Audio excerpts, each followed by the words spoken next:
Ba ba da ba ba ba da da da da. Ba ba da da da da. Da da. Ba ba. Hello. Good evening, dearies. I'm seeing quite a few cuties in right now. Hold on, we're just doing some stuff, but let's see who's in here so far. Alright. Ah, Mari! Thank you for the first. And for that, you get a ouch. We have Evie, good to see you. Savannah Cat, long time no see. How you doing, darling? Koji, good to see you. Kiwi. Of course, Pogmire. Period. Ba ba ba. Jacko. Good to see you all. Alright, let me unmute the other dearies. Ba ba ba. Hello, and yeah, for some reason yours unloaded, so we're gonna re-put in your thingamajig, and then everything should be good, and then we're gonna introduce the beans. What did you do? Did you change any? Did you exit out of the tab? Jacko has arrived. Yes. Tired? YouTuber stuff as well. Of course. That's just how we live. But yes. Fix it. Did you fix it? Alright, thank you. Give me this. Fix it. No one's on. No one's on it. Yeah, I know. I'm working on it. What did you do? How did you fuck it up? I don't know. Hold on, let me just make you a new one. It's okay. There's no need for you to panic. It is fine. I'm panicking. Jacko, please get some rest. You need rest. Are you going to try escape again, Mari? Azrael, add source. Paste your link in here. Make con save to a con save to sleep. No, bad. I don't know how you fucked it up, Azrael. You're not loading in. Close the tab, okay? God damn it, dumbass. Hi, Dragonian. It is sad that you don't want to stick around, but don't worry. I hope you have a wonderful night. Okay, sweetheart? Alright, here. Let me open up Fujitech myself and I'll get yours manually. Cause I don't know what you did. Fujitech. This is my fault. I take a nap before I watch stream. I see. Is it because you don't want to be lulled to sleep? You blew it all up. I don't know what you did. And now you're not showing up as in the group source either. Here, would you do me a favor and disconnect and reconnect the call? Yeah. Alright, cool. Now let me try refreshing this page and let's see if that did anything. It did not. Why is it being a little bitch? It looks like there's something. I've seen it get like weird little fast, but. Oh, there he is. Oh, Lord. Oh, thank God. There we go. Okay, it was just taking a little bit to load in. See, you're fine. Log. You're a little close. It's okay. We don't have much space, so we're making do. I just will have to send something you have to show off later. This is going to be important. I see. It's okay to you. Alright. Let's... Rube! Good to see you. So, good evening, dearies. My name is Jim Concon, and this is the Beans Crew. Darlings, down the row from left to right, would you please introduce yourselves? We're down one, but... Well, yes, but they don't exist. Alright, from left to right, that would begin with me. Indeed. My name Hold on, I'm getting an ad. God damn it. I feel I'm getting an ad, so it's fine. Fuck. Alright, well, we wait for the ad. God damn it. Shit. I thought I disabled ads. Have you ever heard of Raid Shadow Legends? No! Evie, no! Cursed. Why? I thought I disabled ads explicitly. These fucking meanies stopping my dearies from watching. Yeah, how dare you make money? What? Do you think the ads give me any money? That's the funniest joke we've made this stream. Might say the funniest joke. That was peak comedy. I don't think we're topping it. Peak comedy. Yeah, sorry, we've hit a wall, folks. We can't get any funnier. Alright, but yeah. Introductions! Go for it. Alright, left to right begins with me. I am C. I am the GM of the campaign, and I control one DM NPC by the name of Sooty Hillblaster. Alrighty. Next up. Hello. Hello. I'm sorry, I wasn't sure what moniker to introduce myself as. I guess that. No, that's fair. That's valid. Yeah, go ahead. Well, most people just call me Ferrum, and I am Casril the Patient, my hobgoblin monk. Hell yeah. And last but not least. It is I, the Frog, or Frog Mayor, whatever you used to call me, and I play the Pugbear, the warrior, the fighter. He's a bugbear, and he's a pug. That is all that matters. And of course, he has long, noodly arms. Long, noodly arms! Can we get a tally? Can we get a tally going? Tally in the Pugbear! Pugbear! Yes! Pugbear. We saw an emote, and we added an emote to our server called Puggers. That's just like a fucking pug hogging out of its mind. It's fantastic. Yes. Oh yeah. And obviously, con is con, but I play a character by the name of Larcy Featherfoot. Yes.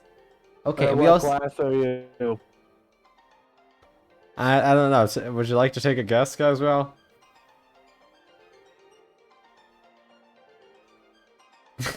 Yes. complete silence. Yes. Oh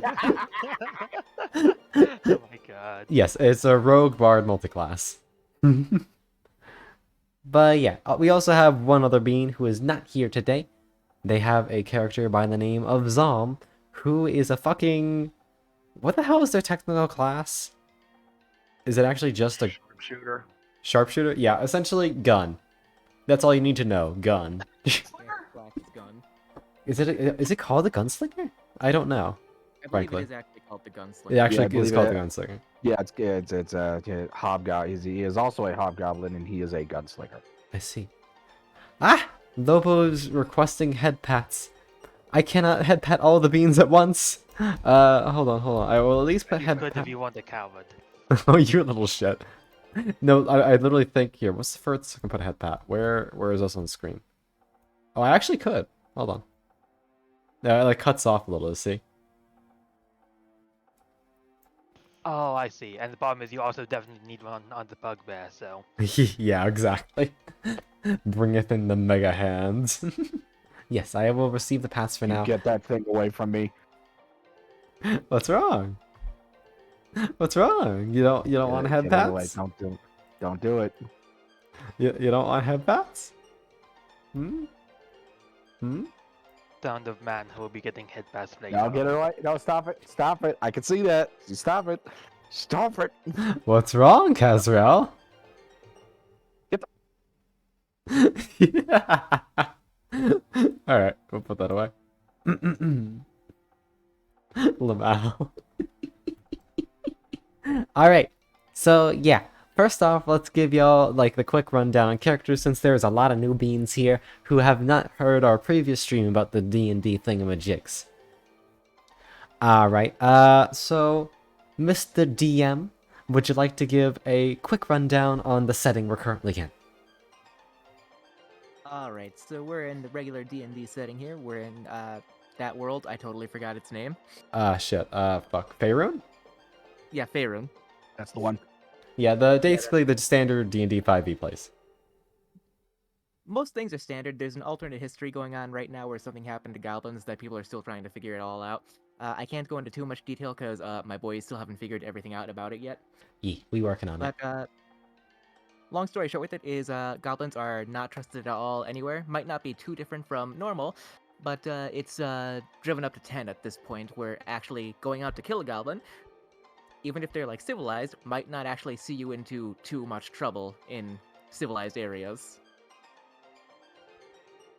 as we Mhm. have recently found out. So, the characters that we have right now come from many walks of life, some from actual civilized areas, some from actual caves. They've all come together and they're on a little journey right now to rediscover basically the past that they had with some discoveries that they've had going on with a certain little underground place that went under a mountain that was said to maybe have moved around a little bit. Just a wee bit. Just a little. Not creepy at all. So, my players have surprised me every now and then by just making friends where I didn't expect them to. So, they befriended bandits, they befriended kobolds, they've gone into cities and, well, a city, and befriended somebody very quickly who is very important to one player's backstory. Just a big 8 foot plus tall guy by the name of Earhart Caraway. You know, I was big about to belly. say, you say his name. You say his name. Should we put his image up? Show him the lad. Show him the lad. All right. This is as tall as he should be. Deploy the boy. I don't think I actually have Earhart saved. This is a travesty. It's alright, I put him in the our place not too long ago. All right, scrolling up. Perfect. We will quickly open link. Yes. Save image. Save over this one. And that should give us what we desire. Boop. And boop. This is Earhart Caraway. A giant Too down. 8-foot fucking tall wizard. Yep. Look He's a at the wizard. size of this lad. This absolute unit. Absolute unit. Yeah, we love Earhart in this house. He's fantastic. But yeah, also his voice is chef's kiss. Yeah, it's pretty good. Kazrael almost killed him immediately. Yeah, let's just say Kazro, yeah, well, Kazro's get to character, that. yeah. Let's just say, not everything, really, basically nothing in Kazro's backstory is good. Yeah, we'll get It's to not that. true. That is not true. Let's see, how many things a do you little have left truth. from, yeah, It's a little that's truth. what I thought, you small man. You guys are the best thing that's ever happened to me. Really? Yes. I'm beginning to feel sorry for you. Wow. Lax, sweetheart, my boys- welcome. Yeah. My boys have begun to explore cities, explore towns. Recently, they've gone into a town that, one person in particular didn't treat them so nicely. And it's all stuff that we will get to, because that is the newest content of the game. But yes, so to get you up to speed now, with all of that out of the way, we have progressed to a city that has to do with Pugbear's backstory. In the past, Puggy, would you like to say this bit, or would you like me to? I am happy to. And the cough I've been having for the last while has been mostly disappearing, so I should be fine to describe this. Gotcha. To make us longest story short, in the Pugbear's original backstory, he was essentially kidnapped at an Ori AIDS and brought to a Colosseum, and he just made a fight there, and that's where he got the moniker of the Pugbear because his face is all squished up like a pug. So that is a bugbear or like a pug, the Pugbear. And anyways, after he he spent most of his a large amount of his life just doing that, then he finally had one. And he made like one big friend in there, and in his final match, certain things happened which I've mostly explained in the context of the session, but I don't think I have fully gone over, so I can't remember if the Pugbear has fully explained what has happened yet, but when they on I don't another, think he has, no. yeah, his one friend ended up dying, and like pretty much the one thing that the Pugbear wanted for a while was to be able to find his friend's family and at least apologize however he could about all of that. And the city that we are currently in is actually where his friend's family is located, and that is why we ended up going to that city in the first place, because Caraway found that information out for the Pugbear and return for something we did for Caraway. Yee. We may Okay, have well, robbed. damn. We may have robbed a museum. It's fine. We may have had it cover the coming. robbing. They had it coming. But yes, let's see. That was tense as shit. Yeah, let's put it this way. One of those parents is dead now, and we're gonna try and go to the Coliseum soon to talk to the reigning parent to, apologize and hopefully console them a little bit. Yeah, and the fact that the same thing claimed the lives of two of their family members, so that's fun. Yeah, we love that. Rip them, seriously, Jesus Christ. Yeah, it really sucks for them. One thing that I've actually been stressing in my game, every now and then, is that time really matters. So the longer my players actually wait to do something, the more chances that something could go wrong with it. Yeah. I think we've been pretty punctual so far, though. You've been fairly punctual so far. I can't tell you how many things that you've missed. Yeah, that's fair. I'm sure at like the end, whenever the fucking end of the campaign comes, you'll just be like, by the way, you missed X, Y, Z, A, B, C, D, E, F, G. If you want, I could totally compile a list of stuff that you just didn't get to see. Maybe don't do that. That might break immersion. Well, not now, obviously. Well, Fucking still. way down the line. It'd be kind of cool to know what other content was prepared that we never got to see. This is true. Yeah, come Or on. he could recycle it. I mean, that's fair. Honestly, could I'd be always recycle it. excited for it either way, to be honest. Yeah, look, let's put it this way. Chat, is a fucking madman. Let's put it frankly.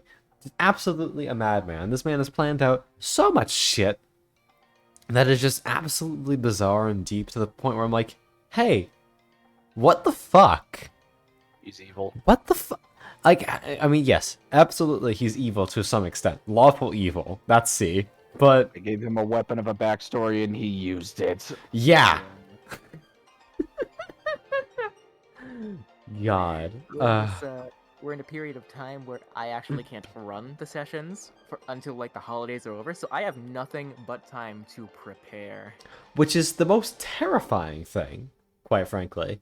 Phrasing it like that does actually scare me, yes, and I love it. Yeah, so this is why I just occasionally pepper C with random ideas, even during this break time, because I know that his brain is just gonna work on it. I'm still working on it anyway. I made monsters today, and they're fun to me. You guys are gonna have fun. Short. Yeah, that's what I fucking What? thought. That's what I thought, mister. It may have given him some. Yeah, he gave me one. He gave me a monster. Oh, I have another actually. I forgot I didn't give it to you. Great. Fantastic, giving him more ammunition. I was making them, man. I gotta throw them to somebody for feedback. Fair enough, I guess. Can't complain. They do be proud, though. I mean, Lobo, you're not necessarily incorrect. That's good. Hold on. Wait, I'm just double checking. Did I actually send that? I didn't send that. Hold on. I didn't never send out the Twitter post. There we go. Boop. Awesome. But yeah. Right. Now that you have basic grasp over... Oh, wait, I didn't actually say anything about Larcy, did I? No, not really. Okay. We could actually go over our characters too. Yeah, let's do that. New people, we kind of need to recap. Alright, character introduction time, dearies. So, let me pull up an image. It's gonna take the longest, so we should probably Yeah, hold that it's one off. it's okay. We can compress a little bit this time, since it doesn't have a huge standing on current events. We can speed run his backstory, it's fine. Speedrun. Speed run. Speedrun. Okay. Y'all better get ready to see the goodest bean that ever was. Because they're the only bean that ever was. Sooty? Alright? Ah, shut the fuck up. Mom is very good, though. And for the record, yes, Sodi is in fact my character's mom. This In is a way. mine. Technically. Technically. Technically, quite literally. Technically, literally. Literally, technically. Shut the fuck up. No, quite literally, technically. Stop. Da da. Da da. Da da da da da da da. Whoop it out.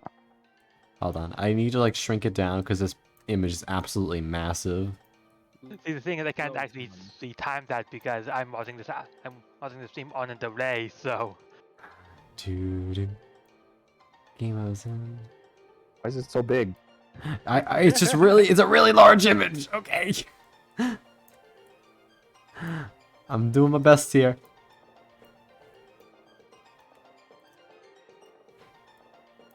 Jesus Christ. There we go. That's like a manageable size. Here is the Goral's character sheet. I'm going to briefly cover my face so we can see. Thick as heck canvases. Yep, that's double for you. Oh, okay. But yeah. I see. That's. Like, Hmm. I don't want to say that expressions are perfect. Yes. Lobo and Eve, I see. Always interesting how different people have experienced D&D for the first time. But yes, this is Larcy.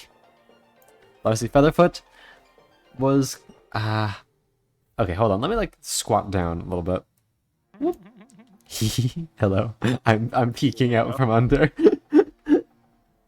Waiting for it to catch up. Oh, God, there he is. Hello.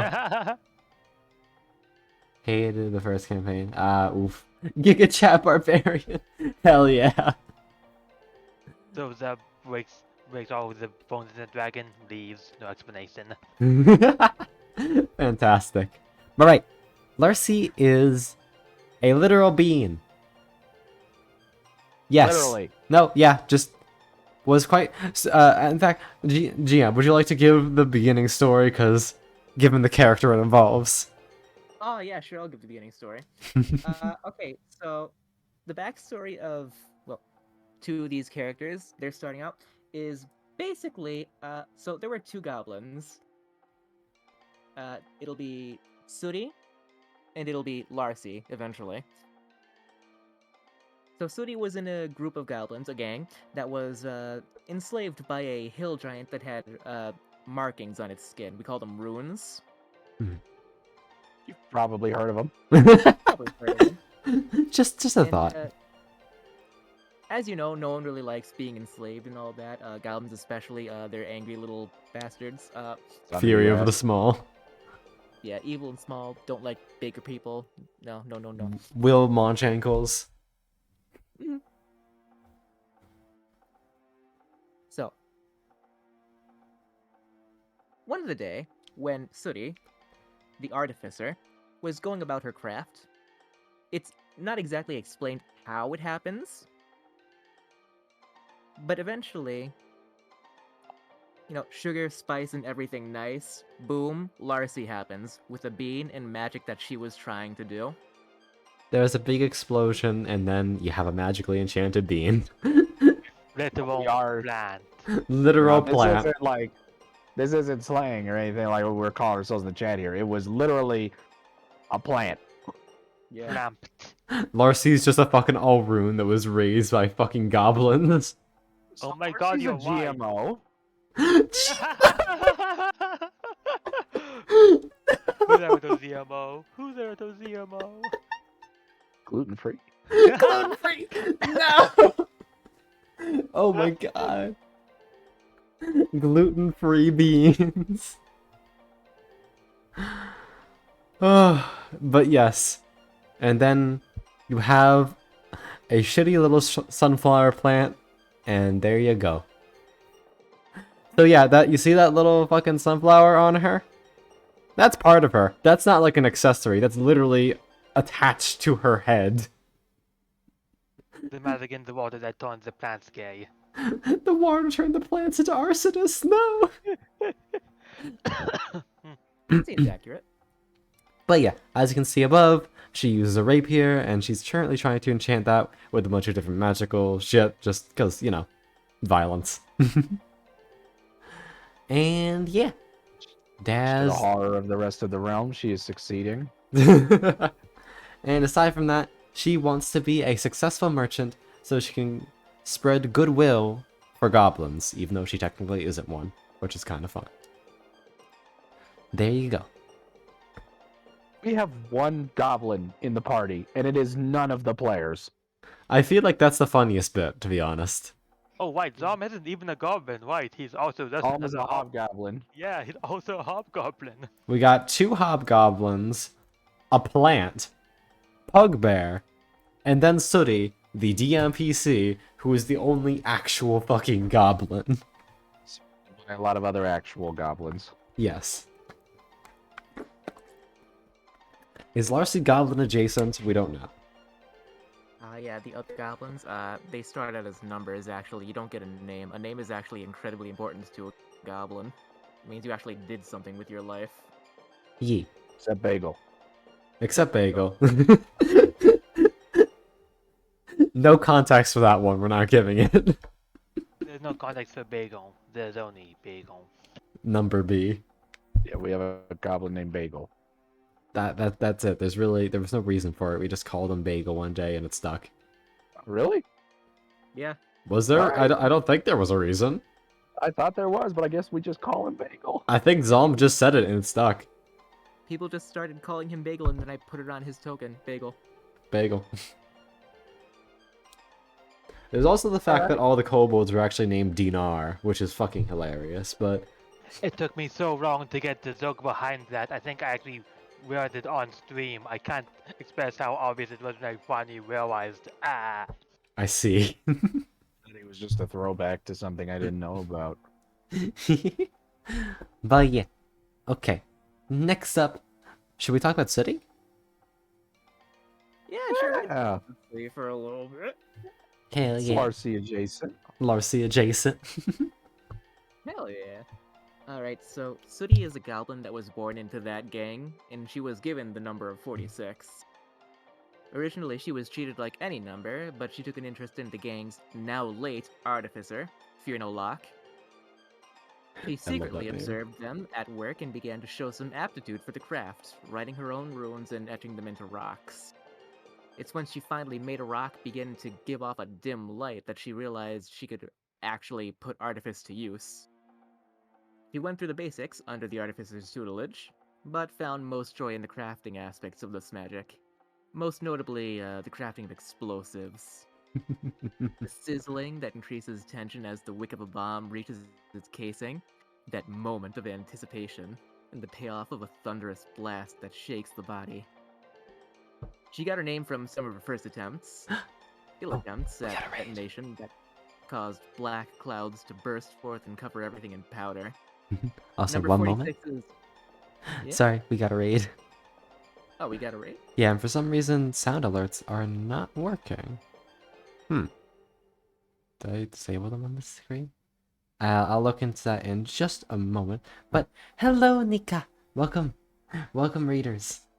My name is Jim Konkon. I'm your local head of the Foxboy, and today we're talking about D&D with some of the good beans. We're right now talking about character introductions for some of them. All right, there we go. I just turned sound alerts back on so I can actually hear when people come in. But yeah. Number 46's dark coating from all that blasting powder that she ended up getting on herself accidentally on purpose gave her the name Sooty. Mm-hmm. Going down the line, remember that enslavement thing I told you all about with Larcy and Sooty's backstory? So, they were enslaved by this ruined hill giant. It had a name. I can't remember its name right now. It's not really important. But she and Larcy hatched a little plan. And it really boiled down to blow the hell out of this guy. Blow him up when he's asleep. Send him to Yeah. hell. Got- Blow the Send hell him out of down. him. So, Larcy gathered materials. Sooty worked with those materials to get them into a working order. And Larcy, doing another thing that gave her one of her names, set them up all around the sleeping giant. Didn't wake it up. She got the second name, Featherfoot, from that. Yep. Once the goblins were clear of the blasting radius of this smorgasbord of bombs, so he launched a little firebolt at it, set one off, and it was just a chain reaction from there. Not only did she turn most of that hill giant into a pink paste, but most of the hill didn't survive the explosion. Oh, you cut out a little bit, but yes. Oh, we're losing him. Oh God. See, Disco. hold Dis- Hold on. I'm siphoning his internet from his closet. I need to give him some leeway. God damn it. It's a But tug yeah. of war. You need to strike a balance. But yeah, most of the hill went with it. Hence the name Sooty Hill Blaster. We'll see if C returns to us. I'm right here. Oh, there you were. You cut out entirely for that slot. For that Also last right one. one. here, you just don't know it. Darn. It's okay. I finished a little bit about, and that's how she got the name Sooty Hill Blaster. Thank you. No worries. Discord loves cutting out at the worst of times. Yeah, sure did. Gotta close the window, you're letting the Wi-Fi out. I like that one. Alright, Explosion! Explosion. so My favorite spell. You're right, Sooty and Larcy, unless you'd like to add anything, Con. Honestly, there's not much to say. Larcy's backstory doesn't have much to it at the moment. I'm told by Sooty that there's a few little interesting beats that he'll reveal to me over time. AKA when my fucking mom chews me out with a name that I haven't been called since I got my official one. Fucking mom. Mom! Oh yeah, also I call Kazrel dad because it makes him angry. Okay. We also call him That's- Casserole because Yes. he is a casserole of amongst It is us. I. Yes. Right. Lobo, the character Sooty, is the technical mother to Larcy. Not genetically, but basically by their relationship. She made her in a test tube. Quite frankly, yeah. Oh yeah, sugar, spice, and everything nice. Boom, Larcy. Yes. That's how you make crystal meth. Oh, It is no. I. Oh, no, don't say that. We've already had problems with the rugby already. Yes, it is I, the Godfather. The Godfather. Yes. Don't clip that. Don't clip that. That'll be bad. Alright, Not actually her father. I And know. not anyone's father. We know. No, I want to make it clear that I don't want them to think that, we got a big hobgoblin man over here, and then we got Sooty, and it's just like, hey, man. I'm never gonna dance again. Hey there, mama. Yeah, I got no rhythm. Alright, so since another player of ours is not here right now, want me to just explain them? Yeah, go ahead. Alright, so Zom, the sharpshooter hobgoblin, was raised by a fire giant, actually. The big boys. Oh, hi, Noah. Yeah, his little tribe of hobgoblins apparently didn't like him all that much, probably thought he was too weak, something along those lines, so they just abandoned him while he was a child. So that was fun. A fire giant by the name of Dodon found him, took him under his wing, brought him home, and taught him some of the fire giant crafts. One in particular that he stuck to was the craft of gunslinging. And, well, gun making too. You know, fire giants, and they're good at crafting stuff. So, Zalm, the sharpshooter, with his fire giant adoptive father, Dodon. Not everything was good in paradise one day, and there was another subspecies of giant that rolled up on them one day. this would be a really strange kind of troll, actually, described as pitch in color, with extremely sharp claws, even spikes on its back, stuff like that. All that nasty stuff lets you know this guy is a nasty customer. From the land what down happened with- under. With this troll, it was such a nasty customer that it actually was able to fight, begin beating, and eventually kill Dodon, the fire giant. F. Before Dodon actually died, he sent Zalm away. Fly, you fools, get out of here. Get the fuck out. You gotta run. And then they... Zalm had to run. So that's it, he ran! Zalm had to run because what the heck could he do against something that is murking his father easily? Yeah. F's in chat for Zalm's dad. He was kind of cool. Yeah, he was pretty cool. Well, Kind of went against the grain with how goblins are usually seen, which was really cool of him, actually. Yeah, yeah. So, Zalm runs away from the scene, and he's wandering for a while, all the way up until he comes upon where the now free territory of Suri, Larcy, and their gang are. He decides to, just join up with these goblins. Oh, they're gonna die after a while, he thinks. They're weak. Everybody kind of grew on him after a while, though. So now that Zalm actually likes everybody with the goblins, he's chosen to actually stay along for the ride and do more than just wait for everybody to die off. Yee. He helps them as their sharpshooter, and he is an extremely huge source of damage for the party. Yeah. This man gets crits like no one's fucking business. It's insane. I have not seen more crits pull out of one character than just all the time Zalm has critted. Like, oh my god. It's ridiculous. It's actually ridiculous. I think if we tallied up every crit in the game, he would be responsible for like 60% if not more. Yeah. I wouldn't even... Not I the wouldn't... time that he's rolled double crits, I would believe you. Yeah. It's definitely happened like at least 3 times, double crits. Because his pistols, he can fire both of them in one turn. And there have been multiple occasions where both of those attacks have crit. And that's double weapon damage, and Jesus Christ. Yeah, he's not even at the point. He's 4-5, 4-1 level split right now. He's not even at the point where he has extra attack. He's just using 2 light weapons, which lets him use a bonus action for one of them. It's crazy. It's fucking ridiculous. It's so cool though, because like, just seeing all the fucking when you roll a natural 20 on Foundry, it lights up green. So just seeing all those green numbers in the chat. To be fair, I feel like he also crit fails the most out of any of us too.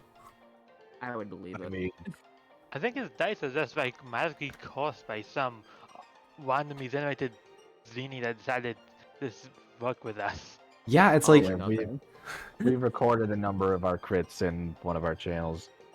Just all the times that it's happened, it's a lot. When he, yeah. we We should Oh. just keep like an actual tally. what? But yeah, I don't think there's been a single combat session where Zalm has not gotten at least 1 crit. Why is it all me? Because we've had some good moments the last few. There because you're proud of him. Yeah. Instead of talking up Zom, and it's like, oh, Zom.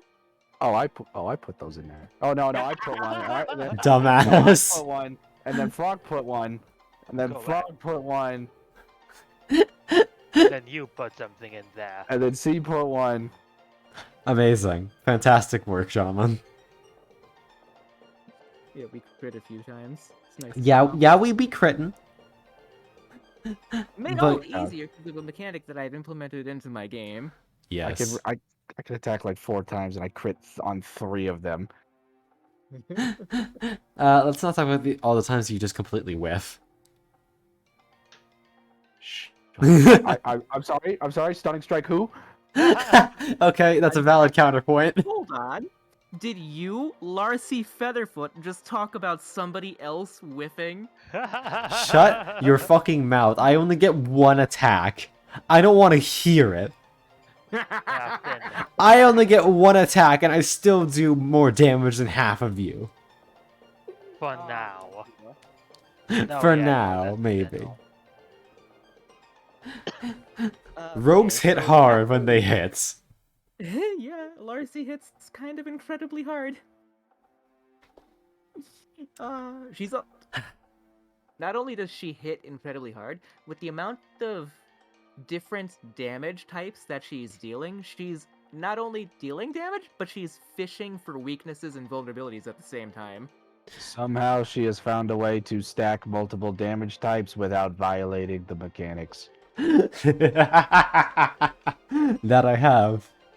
Just a breakdown of what we got right now. We have basically a +1 rapier, since we have it sharpened and balanced. We have a magical thunderstone embedded into it, giving it, I think, a d4 of lightning damage. We have a sheath, where if I pull it out of the sheath and chant a certain magic word, I think scream forth my blade. Yes. It coats the blade in fire, so that's fire damage. So right now we got... From dead people. Yes, we did. So that's fire damage, piercing damage, lightning damage, and now thanks to a Whisper's Bard feature, she can expend a bardic die to add 2d6 of psychic damage. So all of that on one weapon right now, and there's going to be a way for me to put more. I think hearing about that has caused me psychic damage, and that's not even as a bad thing. It's like, that's not the damage. Sort of fuck your shit up. Oh yeah, did I mention I could coat it in poison if I really wanted to? Yeah, true.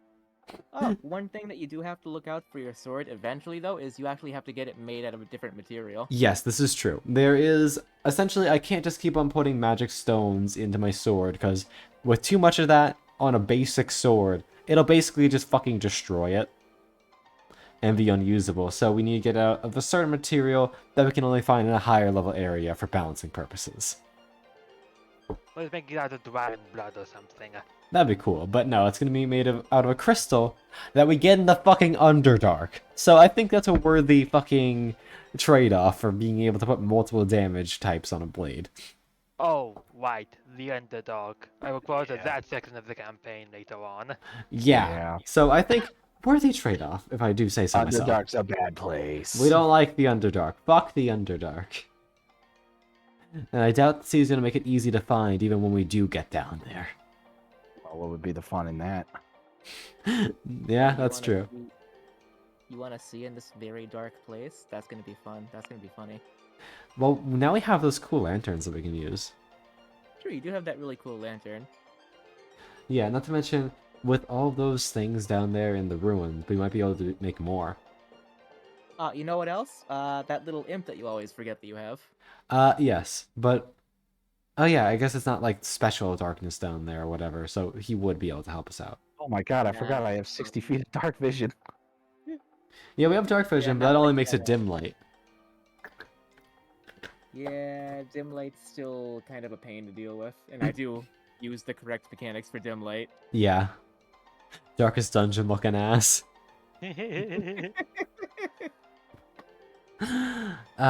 But now. Team versus Decembro, who will win? Okay, that's enough about Larcy. Let's move on to Puggy. Puggers! Now, to be fair, I already kind of speedrun his backstory. There's... Do you want to just go more into it when we talk about where we are right now? I think it might be easier, but if only just because a lot of his backstory is just, well, one thing that he still hasn't fully explained in character that... Yeah, so we don't actually know yet. Yeah, because I want to save it until he actually gets to meeting the The people in the father. Colosseum. Yeah, so, understandable. Understandable. Honestly, that's a little while from now, and I still haven't fully worked out the details of how he actually joined the main Goblin force, as it was. So I see. I don't currently have a lot. Like I'm very much liking how it's shaping up, but yeah, I speedrun it with what I've already discussed regarding why we're in the city right now. So Yeah, no worries. We'll just talk about the bits that are important for the story at hand in a little bit. there is one thing that is incredibly important because he's an Eldritch Knight. I gave him the Find Familiar spell, which has been an amazing spell because wow, that spell allows you to familiars allow you to get away with a lot of stuff. This And is this true. familiar is a tiny, adorable frog. Except I've upgraded into a bullfrog because it's fitting, and also it's just funny to imagine that on the bugbear's head.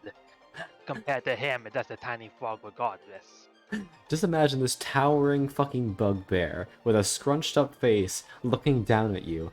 You look up to meet his eyes and you just see a little frog just chilling on his head, looking down at you just more menacingly than him. And the idea for the bullfrog and the bugbear in dinner does come from my boyfriend, and I'm grateful for that. And just the bugbear is amazing. And his I long, noodly arms, so I had to get one more of those in there. added to the tally. Yep. But yes, also I should say, Pugbear's frog has saved my ass so much because More than yours. yes, also true. Because you know how we're talking about rogues only get one attack? That frog can give me the help action. That's so fucking helpful when you only have one shot. Yeah, That's Yeah. And especially so when, you know, you get extra damage when you have advantage. Thank you, rogue. Sneak attack is hilariously busted. Just sorry for the fact that that's how that works. It's so the good. fact that it seems overpowered. Like having a tiny creature that could just stay on her shoulder and just give her the health action in any action, it seems overpowered. But it's legal. Somehow it's not. Look, hubris Somehow makes it's like, it. Let's put it this way. We always have to say, okay, how do you help? And he always finds a way. You cannot say always. frog does not deliver. I always find a way. Oh yeah, Jacko, that's definitely a fun one. What I'm going for with Larcy right now is I just took 3 levels to get the Whisper Bard, the Psychic Blades, so I can use those in a combat faction for extra damage. And next level, I was intending to get Bard 4 to get some more second level spells, and, more importantly, I was going to get Green Flame Blade plus Spell Sniper, so it has a 10-foot range. But yeah, now that I'll have to wait an extra level, because for reasons we're going to talk about towards the end of our D&D segment, I now have to go to Rogue for my next level to benefit from something. But yeah, Kazrel, speedrun time. Fuck. I'm sorry, I was looking at No worries. I'm gonna be changing soon. But anyway, yeah. Don't worry. Don't worry about it. Well, the thing is with Kazrel is that we've had kind of a focus on him a little bit more recently because he just has a very prominent backstory. So I'm going to try to run through this as fast as I can. Right now, to describe kind of what's going on in the world, since it's relevant, is that there is a blight that's going across the land. It's like this rancid blight coming from this great dragon called Vorgan Sherix, and those of you that have played D&D for a while, you've heard this name. Now, that's based in our universe, is that it will cause anything that dies to rot significantly quickly. It can really destroy food storage, and it's just this rotting plague across the land. Now, Yep. for those of you that are aware of some of this lore, we'll get to that because Kazrel, as it turns out, was a little bit similar to Zom. We had no idea that we had this the same before we even met, is that he believes that he was also abandoned by his clan for similar reasons. So they get along and rather well. we've Kazrel and Zom have kind of been bonding on that front, to the fact that because it can also make sense because hobgoblins are they're a very vicious and ruthless race, and they're always about proving yourself through power. And if they think this, even they might just even think you're a burden and we don't want you, and they'll get rid of you. They're kind of assholes. So, oh, hobgoblins are terrible. They're probably one of the scariest goblins there are, just because they're just Ruthless. warmongering and awful. But it's the fact that so after that, Casrel was taken into the care of a human from Flen, Which is and a city. yes, Flen is a city in Faerun, near the Earthspur Mountains. It's this little big walled city, real neat little place. And of course, he was out of place because there wasn't really any goblins around there. Uh, dealt with some scrutiny growing up, yada yada. Had temper issues because he's a hobgoblin, and that's kind of their way. That's just how it be. So, yeah, hobgoblins are pretty angry.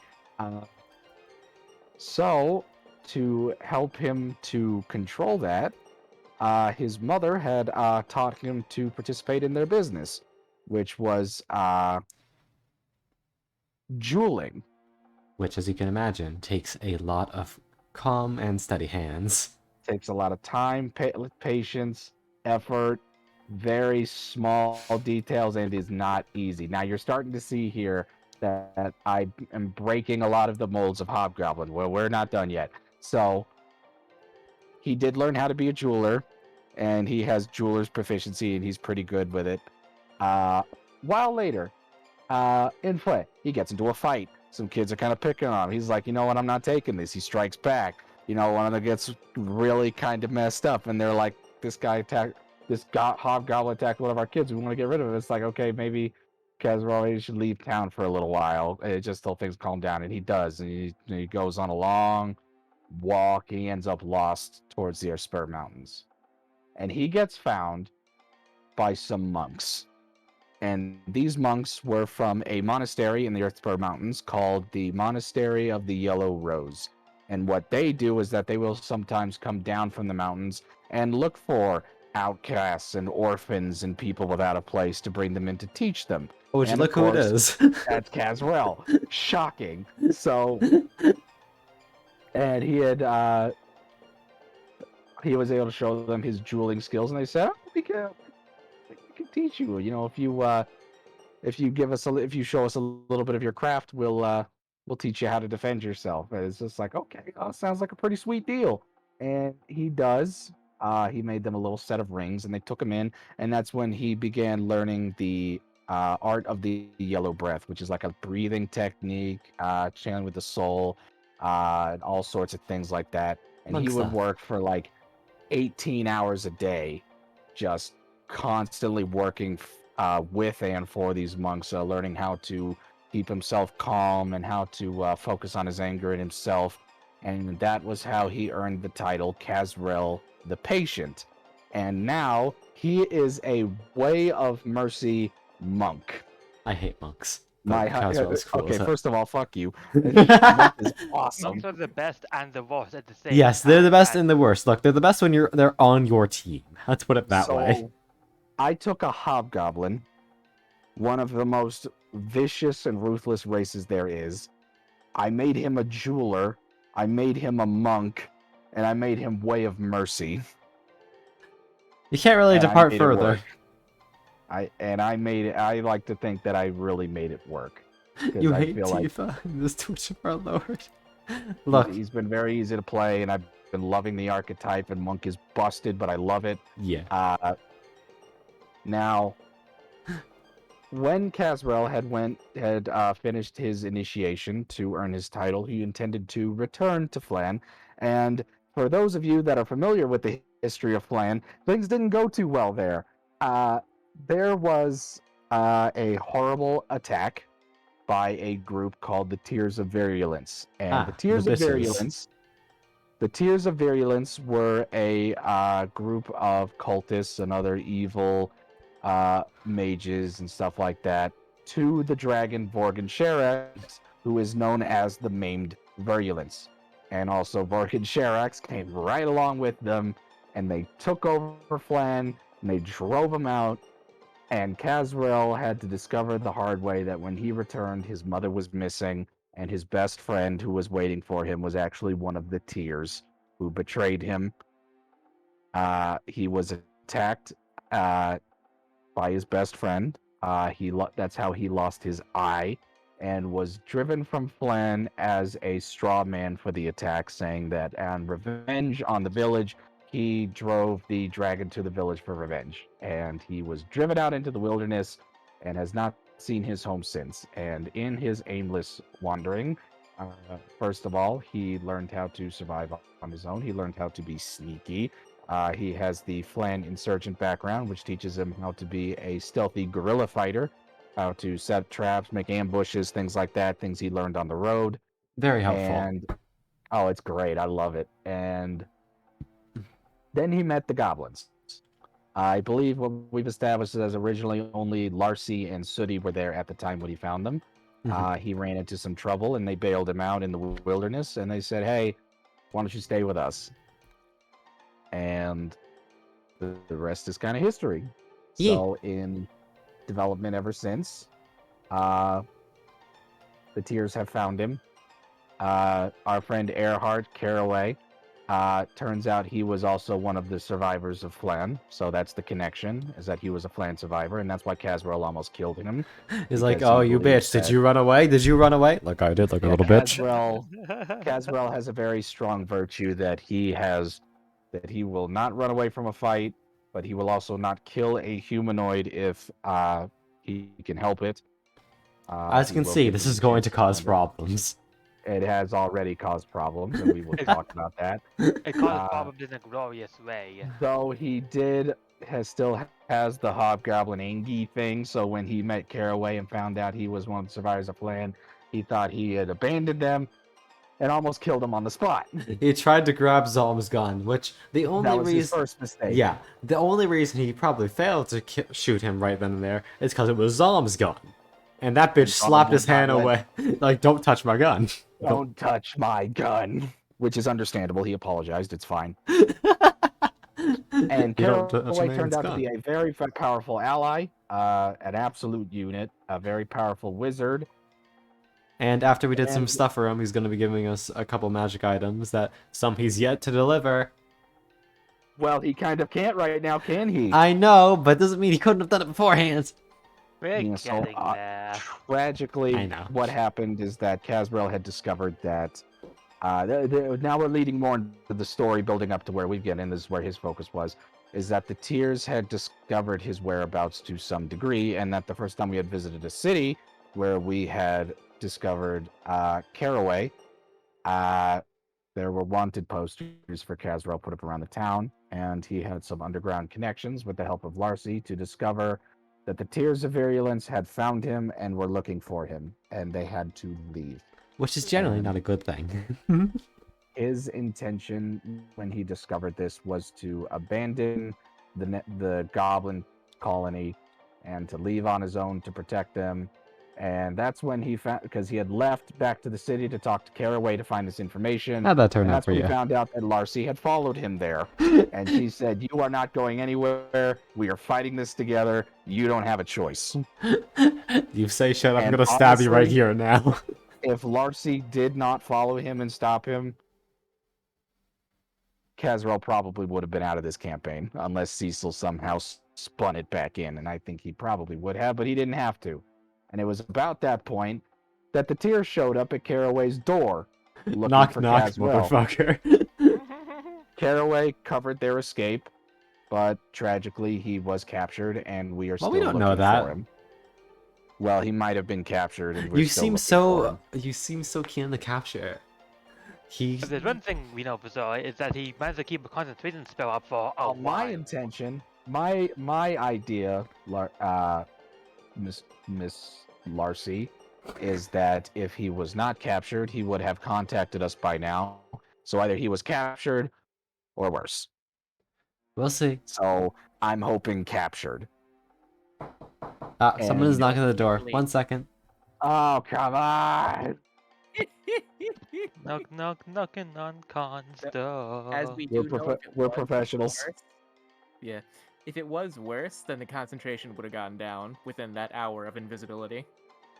That's true. But I'm back. Sorry about that. I'm really believing under the intention that if he got away, he would have contacted us. So I'm under Well, you the have to assumption. well, you have to consider something. He gave you that ring to ward off divination. He might not have one. He might be avoiding contacting you to stop any eavesdropping on any conversations. Yeah, there's a lot of things that are up in the air right now, but We'll I'm figure hoping it he's all out. right. It's okay. We will. But for So, now, chat, it's time to move on to current events.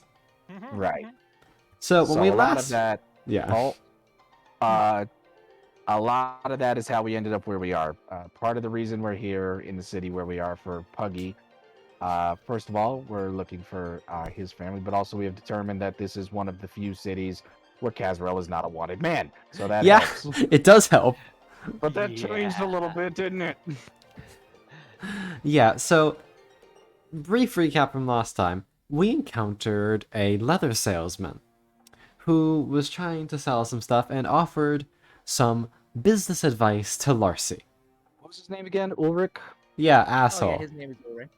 Yeah, asshole. Yeah, Oh, asshole. we'll just throw it out there, I guess. Yeah, so asshole says, "Alright, here, help me with move some shit in the back and I'll tell you some business advice." You know what the motherfucker says? See, would you like to say it? Oh, yeah, sure. Whenever you get into a business deal, a trade deal, always assume that your trade partner is trying to screw you on the deal. And then he fucking casts a fucking, from a scroll, sleep spell, puts Larcy out, takes her, puts a knife to her neck, and threatens Puggy. Yeah, that's a While fun Psalm and time. Casrell are in the lobby completely unawares. Yep! So those two get brought down to like some fucking dungeon where there's other goblins, one's dead, and meanwhile, upstairs, Mama finds out, hey, this leather is tinted green. This is fucking goblin leather. Yeah, so Zalm and She knows.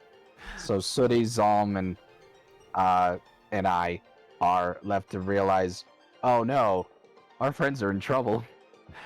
Thanks to some fantastic thinking from Frog, Literally Puggy- the frog. yes, Puggy's frog jumps onto one of the guards, gets up, and it basically alerts them, split second beforehand, hey, the second you see the frog separate from Puggy, you know something's wrong, so that basically just tipped them off to, oh fuck. And at that moment, they realized something was wrong. So yeah, Because Rel had managed to determine that people were coming for them too. They set up an ambush. Two people walk in the door. Not Zalm knocks one out clean. I almost flubbed the thing, which happens, but we managed to get him too. And then we're thinking like, okay, what do we do? and meanwhile, downstairs, Larcy has managed to convince some of the guards that she is teleported to the surface by turning herself invisible. Magic is much rarer in this setting, so a lot of common folks don't really know how to determine if you're bullshitting them or not with it. So Even if it wasn't, it was a good one. yeah, so she quote unquote teleports. A few guards leave, two are left. She unlocks it while invisible, fucking slits the throat of one, instantly killing him, far enough away that the other one doesn't hear. Uses another spell to go invisible again, does it again, unlocks. Yeah! We get Puggy and the random goblin that was still alive out of there. We meet up. Yeah. We meet up with the others, run for the fucking hills, after blowing a fucking hole in the place to attract the attention of the guard. Yes. And from that point, we moved on a little bit. We had one of our more trusted friends in the city go to the guard and tell them the story from our perspective. Because, Hector. yeah, our main man Hector. Because, quite frankly, no one's just going to believe a group of goblins over a citizen of the city. So, Unfortunately. he does For a that. little bit for a little bit of context, Hector is a healer who they met in the town of Rakesvale, the town that they're in. He put Larcy through a shit test at the start of the place, just to make sure that, because you need a trade to enter the city. Larcy, herbalist, potion maker, he gave him a test, put a poison herb in there somewhere. Larcy found it, made the potion successfully, tested it, got access, immediately tried to go find Hector, found him, made fast friends. Yeah. So Hector's been a very good being. He helped us out with that, and then he went missing. And at that point, we all thought, oh no. Yeah, so we're like, oh shit, that's not good. Tricked, we've been backstabbed, and we've been quite possibly Bamboozled. So Yeah. right after Hector notifies the guard, like the day after he goes missing. So we're like, oh, that's definitely our fault. So we're looking around. We snoop around the head guard office to see if he actually went to the head guard. No, those are just people posing as guard because we don't see him in any of the cells in the place. We eventually go to the guards under the guise of wanting to accept the job of Clearing alligators out of the Yes, sewers. There was clearing- a problem with that. yeah, since there's a bunch of alligators down there. We go to the head guard, and since we actually end up talking with him, at some point, we asked him about Hector, and then we kind of just spilled the beans to him about what happened, the fact that we think it was these folks, and yeah.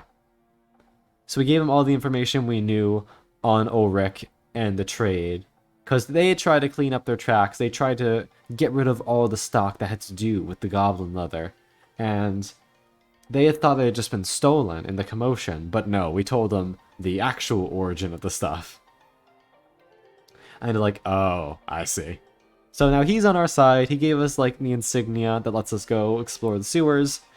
And then we fought a drug gator. So we should have probably. Yeah, we should probably explain that. Bugbear. Anger steroids, Gator. Let's talk Oh, about him. yes, yes, anger steroid, yes, long story We'll decide on the short, name eventually. yes, we've called it multiple things, I'm going to call it, the Weeping Death, that was it, right? The Weeping Death was the after effect. The thing that Puggy would know it as is Blood Fury. Blood Fury. Yeah, Not Fury, right. I get them really mixed up, but they are both referencing the same drug, so... pretty Yeah. much, yeah. Essentially, Yeah, so- big bad drug that some of the Coliseum people have been using illegally to enhance their performance. And there's a fucking stockpile of it in the sewers, and the fucking gator found it. And then ate Tom it. ate Tom. Yeah. And then we got a reminder as to why monks are moderately broken. Yeah, since we kind of bitch slapped that fucker. We So- slapped- I think the only way we can really describe these drugs is like angry steroids. Yeah. Like it literally makes you stronger, faster, and also it can make you Murderous. go into a bloodthirsty rage. Yeah, at the cost of basically fucking destroying you. So yeah, as my players saw when they were going through these sewers, they found multiple dead gators that were somewhat fresh. That had just been like fucking. So it just started Murdered killing by its. the alpha, Yeah, just fucking killed its own kind indiscriminately. by the roided alpha. Mhm. So I hate that sentence. Kaz, yeah, it really is what it was though. Yeah. So Kazrel brings around the rest of the group to set up a trap for it, with, especially with the help and suggestion of Pugbear's net. Is running, Coliseum fighter. ends Yeah. up running away from this because he was the bait. Running away from this giant gator like it was Resident Evil 2. Oh, hey, Noko. Turn the corner. I got Zalm hanging from the ceiling with a grappling hook. He's got a grappling hook now, by the way. I jump the gap because we're in a sewer and we're kind of walking around the border. Jump to the other side. Gator comes through. He gets stuck in the net. Everyone else starts wailing on him. Pugbear does me a favor, does Kazrel a favor, and throws him back across the gap. I land on top of him. I rag him a few times. I hit him with the stunning strike. He's And that's it. stunned. He doesn't even get a turn. He just like that, and that like happens like every time Cecil throws a big bat at us. It happens every time. It happened with the Drake. It happened with a Griffin. It happened with this thing. I hit it with a stunning strike one time, and Oh my it doesn't God, it doesn't get another turn.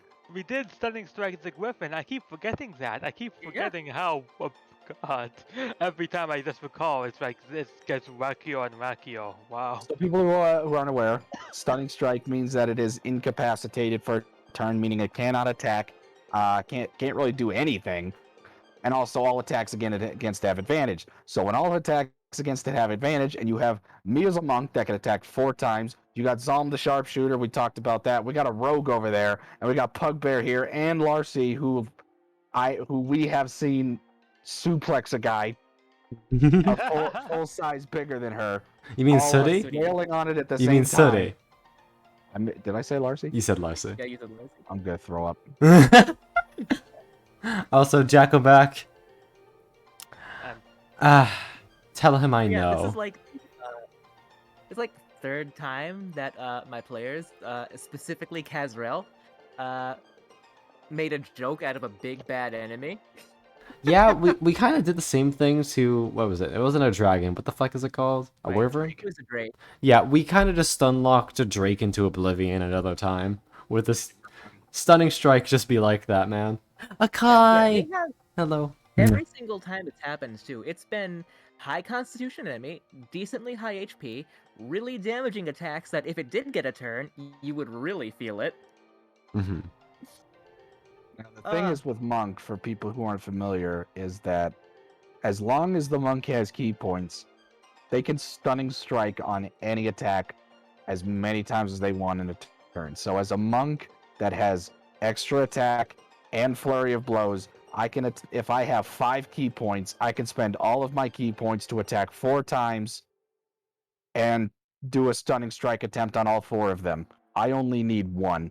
you only It is worth need mentioning that in one. both fights, I do believe Kazrel got drained dry of his resources. Yeah. I think I did with the Drake. I think I almost did with the Griffin, and I think I had at least 1 or 2 left over from the Gator? Gator. Yeah, because it's I got lucky with that one. But yeah, Mhm. Monk is pretty overpowered. But it's yeah. not. It's not. I That's did the really fun. With single monster encounters, Monk is great.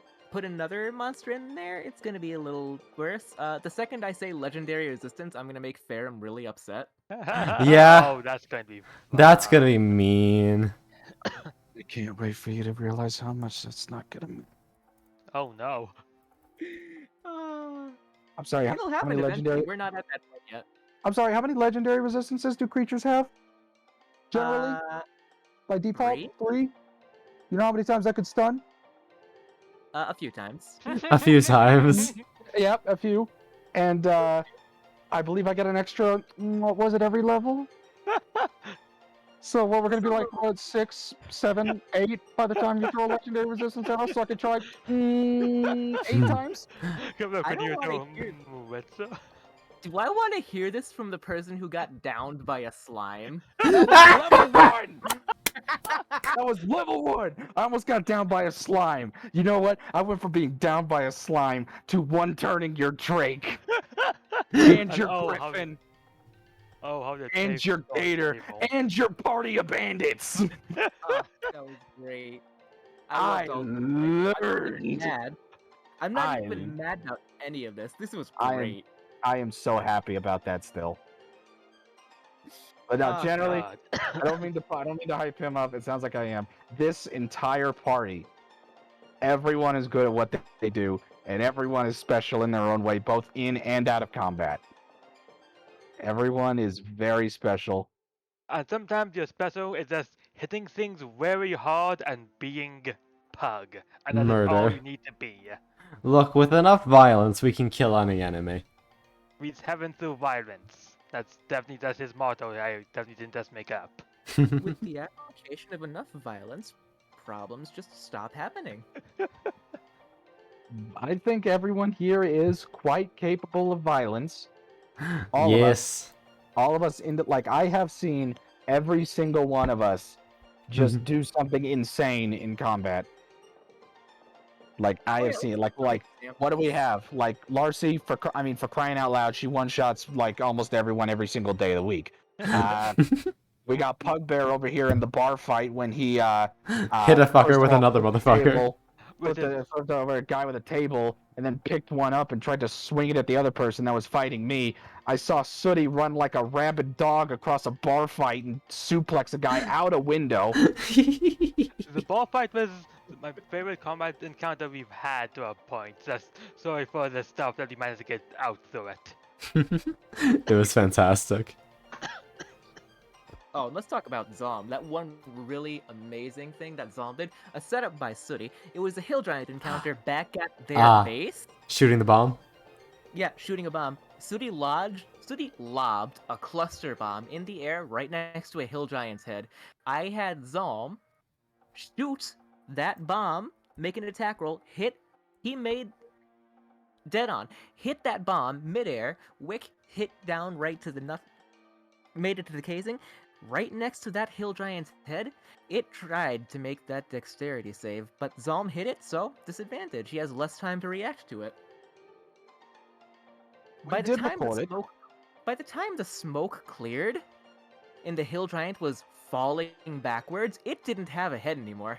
We did record that. It was the second instance of the funny or the worthy thing that we recorded. Yeah. There's a We did channel where we record. put a bunch of our cool rolls and stuff. We did record that in that single shot that did not even hit the hill giant. It was entirely for that bomb. That bomb did 52 damage. Hell yeah. 2 damage. In one shot. And I'm not throwing away my shot. Oh God, no. Oh, you know the kind of people that's gonna bring in here. It's me. It's me.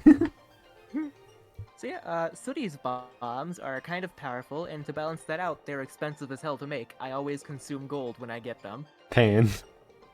Remind me to pick up some explosive materials on Mount Next so we can use that new rule you're implementing. Awesome, yeah. Oh yeah, for you guys who don't know yet, there's this new rule that only makes sense for crafting. Materials have a value applied to them. Instead of just using gold, just smashing gold into whatever you're making, you can use the materials in place and not take from your gold pile. Just add the value to whatever you're making over time, and boom, yeah, you're good. Hell yeah. It's wild. It was also partially to solve Khan's one gripe, that he could make a potion and then had to sell it at its regular price, so he makes no money. They're like, what is the point of being a merchant? But it's alright. We got it sorted out and it's gonna be good. So yeah, it only makes sense. You have a material, it has a gold value to it, put that into what you're making. Don't consume your own gold. Just put that value into it, and yeah, progress made. Hell yeah. It was very the Devo system, just thinking about it. Alright, so where were we? We just explained that everybody stomped the hell out of this sauced up alligator. Yeah, Yeah. so we beat the shit out of it, to put it frankly. And then, once we were done, I think we explored a little bit more. We took a short rest, and then we explored a little bit more. Thank God. And we found a little something. Just a little something. That's the tiny little thing. There was a hidden room back where me and Puggy were imprisoned the first time. And there was a bunch of paintings on the wall. They were like painted directly onto it, so yeah. One of them had a secret mechanism to open a door. So we figured it out. There was like some man, I think like a sword swallower, holding a sword, pointing at his throat. And if you put the dagger in his throat and twist it like a key, it unlocks a mechanism and you can push open a door. So we were wondering how the hell they cleaned up everything and got out so quickly. It's because they didn't get out. They were hiding down here. Bitch ass and some of his employees. Sorry, let me keep on calling him asshole to stop any confusion. Asshole being the leather worker who did this shit in the first place. Oh, Yeah, his actual name is Ulrich. Yes, asshole. Yeah.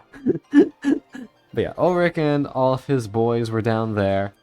And at first, we were basically doing a stealth run. Everything was going pretty good. We managed to put a sleeping potion, courtesy of some herbs that we got from Hector, and just put them into the stew that a lot of them were eating. Put a good 8 of them to sleep. And speaking of Hector, we found him. He was being held in one of the cells down here. And wouldn't you know it, Ulrich was down here too. So, see, would you like to, since this involves a certain other character, would you like to? All right. Where should I begin with this? How about when the door opened and he started coming over?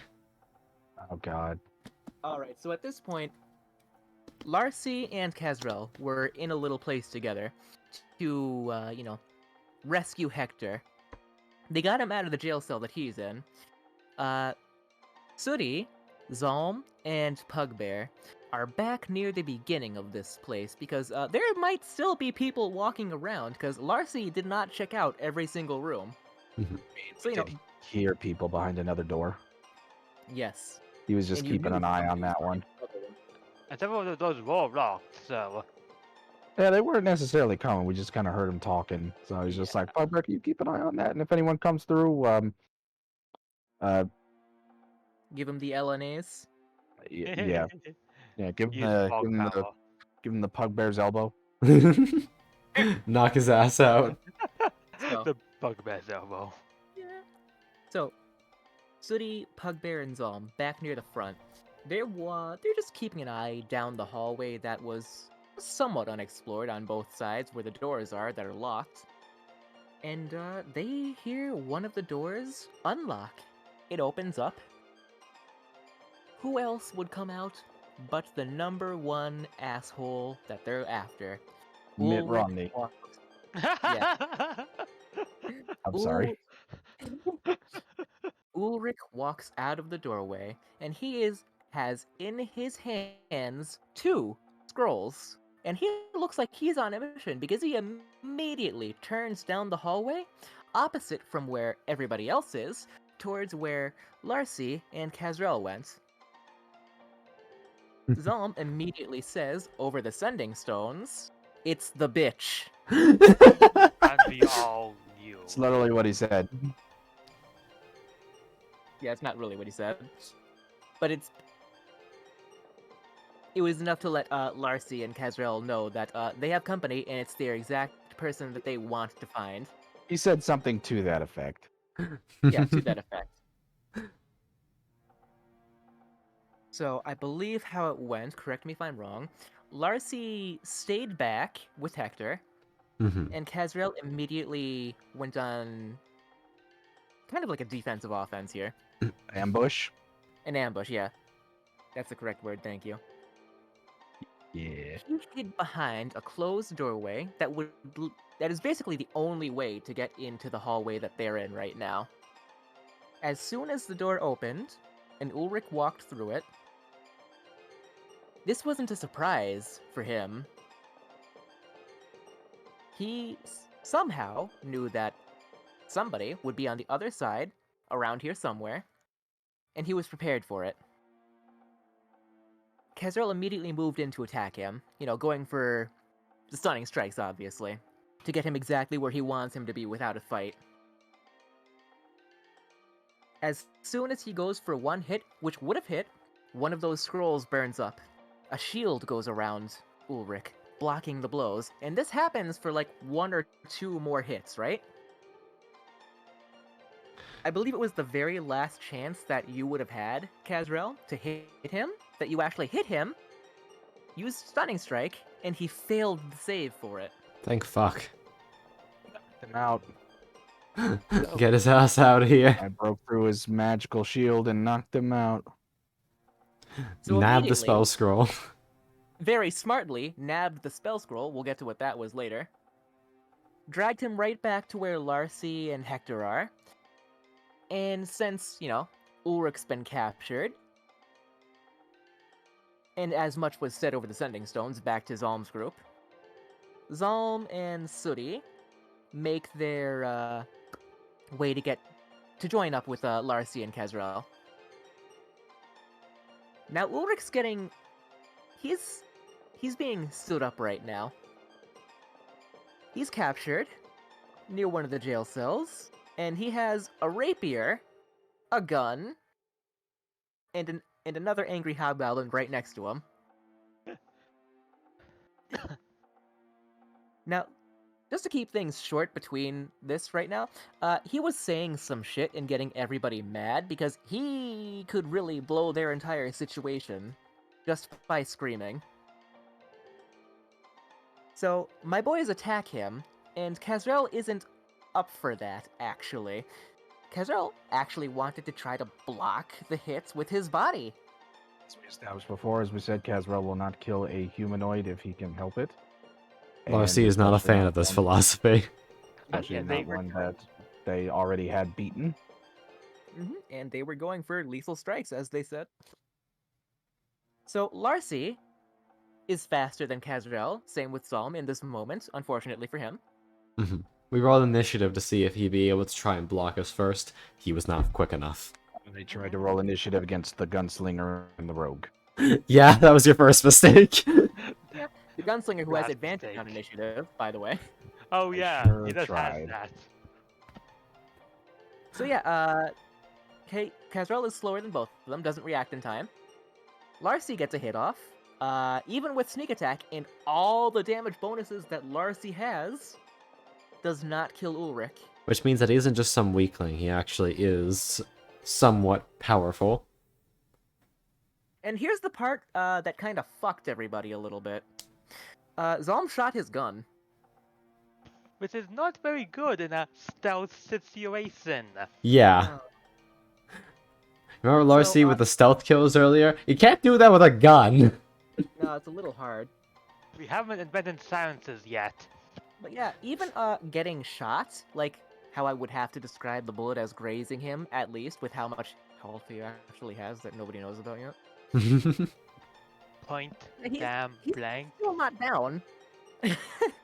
So Kazrel, in order to keep everybody from murdering him, just knocks him out as fast as he can. Get his mouth shut, because they have bigger problems on their hand right now. With that gunshot, basically, the entire base that didn't get put to sleep got alerted. So now, my players have a problem on their hands. The problem being, everybody's awake now. Not the people who got put to sleep with the potion, by the way. Everybody who was not a problem before is suddenly a very big problem. Which is partially why I wanted to strangle Zalm for a moment. Yeah. So We could have my been players, so happy with. yeah. So my players immediately set up a little bit of a choke point. You know that hallway that you can't get into. They put the defender, Sooty's stone defender. She has a little construct that she has.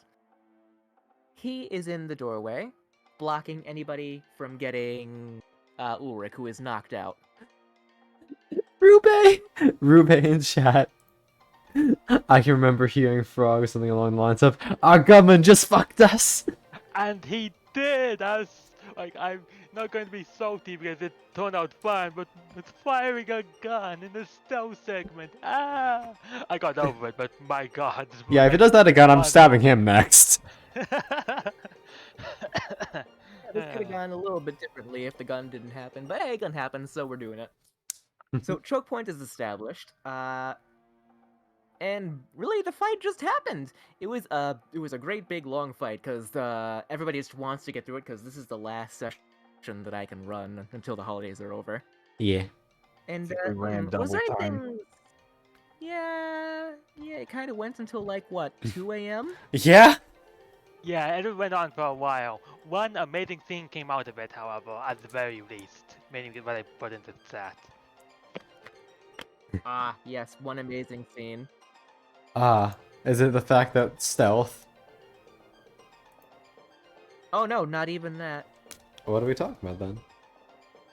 Look back in our Discord. You see that last video that Frog sent? Oh, right!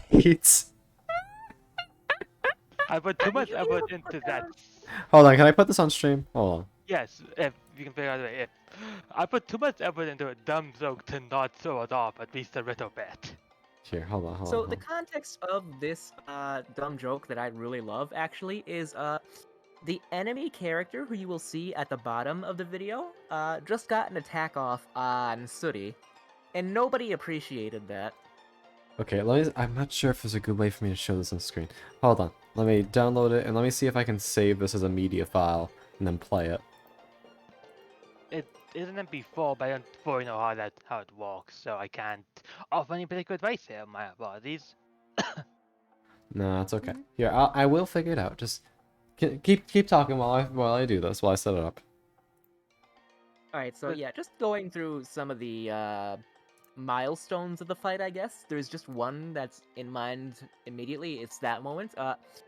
Sooty's advancing after throwing bombs into groups of people, you know, as she does. As she tends to do. And as she tends to do. And one thing that my boys found out while they were exploring this base is there's a pretty huge bounty out for the heads of artificers. Which my mom is. Yeah, and Sooty just so happens to be the group's artificer. And artificers in my campaign, unique to goblins. Oh, okay, right. Yeah, just in case any of my boys actually forgot, artificers are unique to goblins in my campaign. No other race besides goblin has access to the artifice magic. Also, So for Here- some reason, I got the these meme working. bandit boys. Yeah, so Here. for some reason these bandit boys really want artificers dead. There's like a 400 gold bounty for one head of an artificer. And they acted on it. They tried to kill Sooty, they attacked her, they scored a hit, nobody liked it. That guy down there is the person who got the hit. Every Yeah. person, everybody just drag that text, process it on screen. I love this so much. It's just Pugbear, Kazrel, beating the shit out of them. The daughter sees, takes sip, murder. That took like at least a good, I wouldn't say about maybe an hour to find out how they do all of that, but it was worth it in the end. This is a fantastic video, and I thank you for its creation. So good. Oh, they were just teamed up and just said, no, screw Oh, you. I don't think so. You ain't touching my mama. I'd also like to point out one instance that stuck out to me as well, because Was it your after- faith in your teammates? something like that. Well, it was exactly that. Yeah. After having stepped from that part, Kazrel had to get out of line of sight because we were getting shot at by some archers. That shit ain't. Finally, I got to use deflect missiles, which was great, but I still had to get out of there. So he steps into a side room, and I get cornered in there by 3 guys. By the time it's my turn, Zalm kills 2 of them because he's grappled to the ceiling again. Just shoots 2 of them dead, and Larcy comes in and gets the 3rd one before it's even my turn. So here I was, thinking I was cornered. Oh yeah, this fucking knocked him prone. Yeah. Look, if it has to do with knocking prone, you know who did it. I didn't even get the chance. Well, if nobody got me, I know I know Gob got me. Can I get an amen? Amen. And Oh, it was around me great. a moment that was singular F was for Caswell's caltrops, which were useful but did not do as much as they were intended to. Oh, thanks. I think next time we should set up beforehand, like throw a rug over them. That'll do it. Yeah, really, like, the only problem I saw with it is you threw it right in front of a guy who called it out to everybody. Yeah, if that guy wasn't there or no one saw it at first, it would have gotten at least one person. Oh, yeah. I didn't think they'd call it out like that. It was sure, but still, Team play. it did slow people down. It did Yeah. keep a couple of them away. Like they had to they had to funnel through carefully one at a time. They couldn't just book it, so it did. Yeah, It didn't so book as it, much as it definitely could, bought but us time. it gave it enough room for them to funnel in one at a time, which we could handle them. We one could at a deal time. with that fairly easily, yeah. I don't want to Yeah. train the Caltops up because they are the cool part of that fight. One thing that my goblins are really good at is taking on one person at a time and killing them so quickly. Yeah. Yeah, that's why you gotta throw horde battles at us. The issue is, you have a character that makes bombs. Yeah. Or I could just throw AoE at you guys. That would work too. True, but then you're going to have to deal with evasion. And that's why I'm taking Cone of Fire as my next spell on Pugbear. Who said it would be a dexterity save? Oh, Oh no. no. Right, but whatever. That was, unless there's any other milestones we want to talk about, that was the fight. That was the fight, and there's only one thing left to talk about now. At the end of the session, C announced something. First, that we weren't being given level 6 yet, but he did tell us that when we were done with the story beats in the city, we would be getting level 6, and at which time, we'd be getting access to something new. Also, hi Akai, what's up, dearie? Yes, sure, what's your question? Gonna take a bit of a stream to catch up for that one. It's okay. Ah, and Tay too. The beans are rolling in. Hello, dearies. We're about Send to. it with some bits. We'll see it faster. What? Shut the fuck up! Don't say that. No. Yeah. Thank you, Tay. But yeah, how you doing, darling? But yeah, well, Kai types out that question. There is a new feature that's not native to D&D that C had painstakingly designed for us. C, would you like to give us the same, how do you call, delivery? Shut the fuck, Alright. Akai, I didn't say that, that was him. Don't listen, tell me your question, dummy. And Tay, do your best. Please don't send money. Please don't, they already bullied me the other day. Alright. Alright, so I spent weeks working on this homebrew for my players, based on every single thing that I know about the characters and what they're going to do in their aspirations. I'm introducing you guys to heroic perks. What makes a hero? The strength to stand against the tide? The will to stand up for what's right? The look of fiery rebellion within their eyes as they face those who oppress?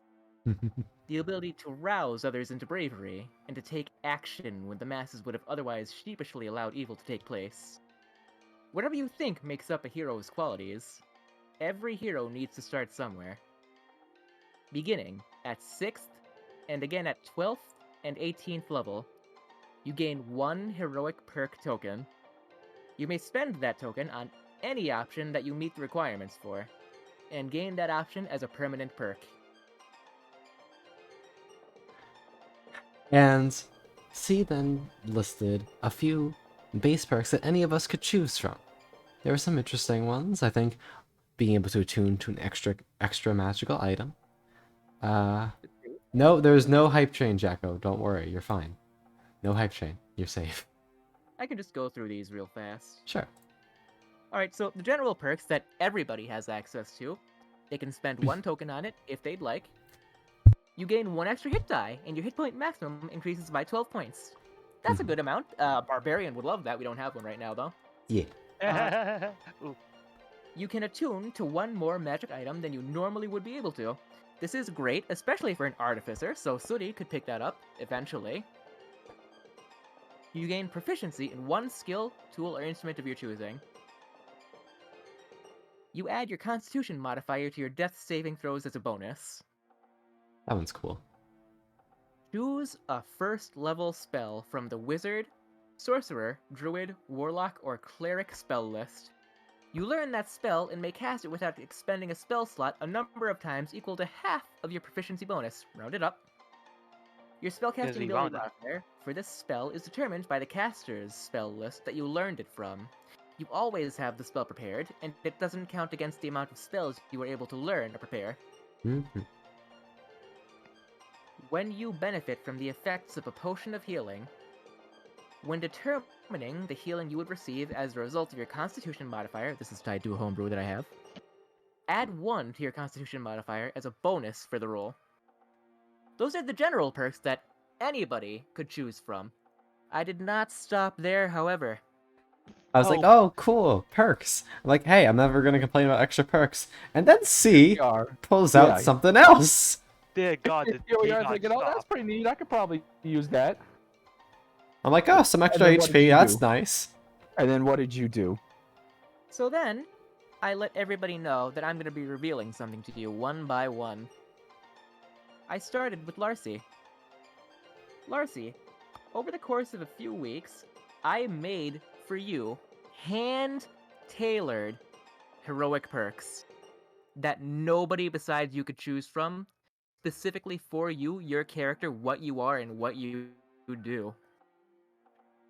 And did you just do this for Larcy? I didn't stop there. Every single character in this game, Larcy, Pugbear, Kazrel, Zalm, and even Sooty, has handmade, tailored, personalized, fresh off the presses, designer heroic perks. Now, you can understand the cruelty of this when Cecil tells us, first of all, right as we're about to take a holiday break, and also that we can't pick them up until level 6. So, I mean, we're stoked. We're incredibly stoked. They're fantastic. But why'd you have to do us like that, man? Yeah, so I would we'll... not have made it. I wouldn't have made it the entire holiday break knowing that I have this on the back burner. That's fair. I can't blame you for dropping this on us. And None of us Akai, could. let me read that real quick. We were stoked. Alright, so since I started with Larcy, Khan, would you like to say anything about your heroic perks? I will. And, but just before that, Akai, yes, that does sound sus as fuck. What the hell? Eh? That sounds like some fucking 50 Shades of Grey fantasy going on. What the hell? Pats are still going. Yeah. I like my pats. What about Oh, it? it's just, oh my god, it's crazy. I like my pats. Okay. Anyway. Larcy's heroic perks. Let's go through the list, shall we? Oh, Tay, are you the person who's being sus? But... Oh my god, Tay, I can't believe you're sus. Please read the intro paragraph too. I would love it. Alright. It's for college. Oh no, that's worse. Alright, but let me read this. Half plant, half goblin. While the exact methods of your creation remain a mystery, your future is clear as day, and shines just as brightly as the sun's gleam off a rainbow of your own creation. Which, first off, fucking hell. Nice. Second off, there are 4 heroic perks for me to choose from on this list alone, and I only have 3, and I only have the option to pick 3. So let's go through them. Oh, there's 5. There's 5 total. There's 5? Am I reading this wrong? 1, 2, 3, 4. Yes, there's 5. Okay. That's my design. I gave you 5 perks and all the general perks that you can choose from. You only can choose 3 total. You're a bitch. So cool. And it's amazing. But we also established the fact that we didn't even have to get these at all, so it's balanced. That's true. It's balanced. That's true. Didn't have to get them. I wanted customization for my players that just makes it feel like they're really your characters and Yeah. more than just a class and a background with a personality attached to it. And that our decisions matter. Yeah. And Very Akai, much. no problem. Sorry, Tay, you're sus. And first perk, photosynthesis. When you are exposed to sunlight, as an action, you may expend up to half your hit dice and roll them, adding the result to your current hit points. Which, yeah, please. Ramped power. Floral Transportation. When you are heavily obscured in plant life, you may use a bonus action to magically teleport to another location within 120 feet that you can see which will also remain heavily obscured by plant life. And you can bring one willing creature along with you. You then have advantage on the first attack you make before the end of your turn. Once you use this feature, you cannot do so again until you complete a short or long rest. And here comes the interesting ones. This one has a required subclass, Merchant, which is why I'm being forced to take a rogue level next when I initially intended to take my 4th bard level. I'm not forcing you, I say as I hold a gun to your head. Yeah, that's what I fucking thought, mister. The perk? Blood money. There's a bounty to be found anywhere.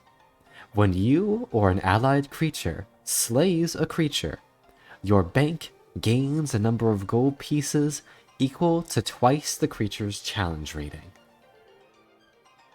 Murder and require profit. Which is, of course, a problem. Yes, so there's some morally dubious things to say about that, but we'll try to avoid abusing that. Next one is required level 12 as its prerequisite, Seedy Production. You gain the ability to magically call plant life in times of need. As an action, you may plant any green gemstone worth at least 100 GP has been cut into the shape of a seed. 2 plant monsters spring to life within 15 feet of the area the gem was planted in at the start of your next turn. These monsters are friendly to creatures of your choosing, and you can choose which monsters spring up when you plant the gem. These monsters remain vibrant for 1 hour before wilting, or before you use the feature again, so there's not actually a cooldown on that. And the monsters, there is 4 to choose from, which have abilities that you can probably figure out by the names. Repeater, Sundew, I can never pronounce this one, and That would be Rafflesia, and Walnut. And Jackoback. Oh, no. Is this the rogue sunglass in the book that has claws? I'm not sure. I just know it's Book of House. Yes, that's it. Yeah. Then yes, it is the same one. And finally, Nuts. sorry, go ahead. No, all I said was it's nuts. Oh, shut the fuck up. No, I'm And- serious. And Book of Houses is great. the final unique feature, required level 18, Carnivorous. Yep. When you kill a creature that is neither a construct nor undead, while within 5 feet of it, you gain a number of hit points equal to the creature's challenge rating. It's kind of gross. It's great. And it is fun. It really is like How could I do anything besides making a carnivorous plant joke there? before we move on, because I think now that we've established the principle here, there's a lot of homebrew in this campaign. There's a lot of things that we do like out of the way, different, made new. But everything meshes into everything else in a way that's easy to understand and doesn't make it overpowered. Yeah, C is very good about balancing his encounters, so it accounts for the homebrew he's given us, and so it can still has the potential to kick our ass. Yeah. Yeah, looking at the monsters that I just recently made, yeah. That's We terrifying. have to think. We have to like. We we're have not to just going around strategize. murdering. We have to. We make sure we kind of fucked up our starting round against the gator since we missed a bunch of times. But the fact of the matter is, we set stuff up in a way that we were going to get a surprise round. We're not just charging them willy nilly. We're making sure that we get the most out of our features to defeat encounters and take as little losses as possible. We set up our bait. We set up an ambush. We Yeah. made sure that we were all in strategic positions. Kiwi, thank you for the hydrate.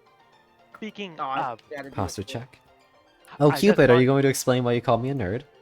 I just want to point out that the bugbears, this usually 7-8 foot tall naturally stealthy that the pug bear stood in a corner in that last fight and no one saw him. He's talking about the one where like all the people were coming in running into our little choke point with all the Yeah. Yeah. when Zalm shot him. Like he was standing there in the corner, like he was standing behind a perfectly shaped lamp and just couldn't see him. You know, it is terrifying to me that bugbears are so naturally stealthy It's fucking despite what hilarious. they are. They have 2 racial feats that give them bonuses for stealth Yeah. because they're so stealthy. It is terrifying. Also, It one is moment. incredibly terrifying, and I love it. Cupid, I see. I will accept this explanation, but just know I will banish you to the jar again. Oh. At some point. No, not the jar. I have no reason to. I already banished him to the jar earlier. Oh no. Pugbear is like incredibly We scary. love Pugbear. It's Oh, fantastic. he's great. He's Cupid has a redeem cool. on his stream called Jar Time for 2,500 points, where we put his model in a jar. Nope, don't like that. He doesn't like it either. That's why we do it to him. It's his stream. He had to have some decision to do it. Ah, yes. Cupid's a very good bean. I just love destroying them in every way possible. So, I made these heroic perks for everybody. Mm-hmm. Does anybody else want to talk about theirs? Feel free to, and in the meantime, I'm gonna go get some ice cream. Be right back. I'll talk about mine unless Kazel wants to go next. Yeah, go for it. Okay, so again, it must be understood that the Pugbear is a fighter. A crash is fun, but you usually just end up going for the weapon that hits hardest for the appropriate situation. And well, that's fun. Let's just say that I quite like something that his heroic perks introduce. And without any further ado, Pugbear's heroic perks. A trial by fire, forged to near perfection and tempered by the blood of your opponents and your dearest friend. You've learned the tactics far outweigh pure strength in battle. Make headway through communicating these tactics with your friends. The first one, parry. When a creature hits you with an attack roll, you may use your reaction to add half of your proficiency bonus, rounded up, to your AC for that attack, potentially causing it to miss. Which is nice because there have been several times when the Pugbear has just avoided being hit by something, or has just been hit by something where it would be very nice. Or Battle Tactics. As an action, you may cast the Bless spell without consuming a spell slot. Affects the number of creatures equal to your proficiency bonus. Once you use this feature, it cannot be used again until you finish a short or long rest. I love that one.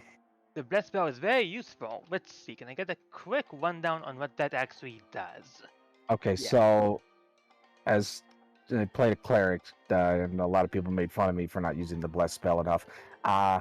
You can add a D4 to attack rolls and saving throws for I think a minute.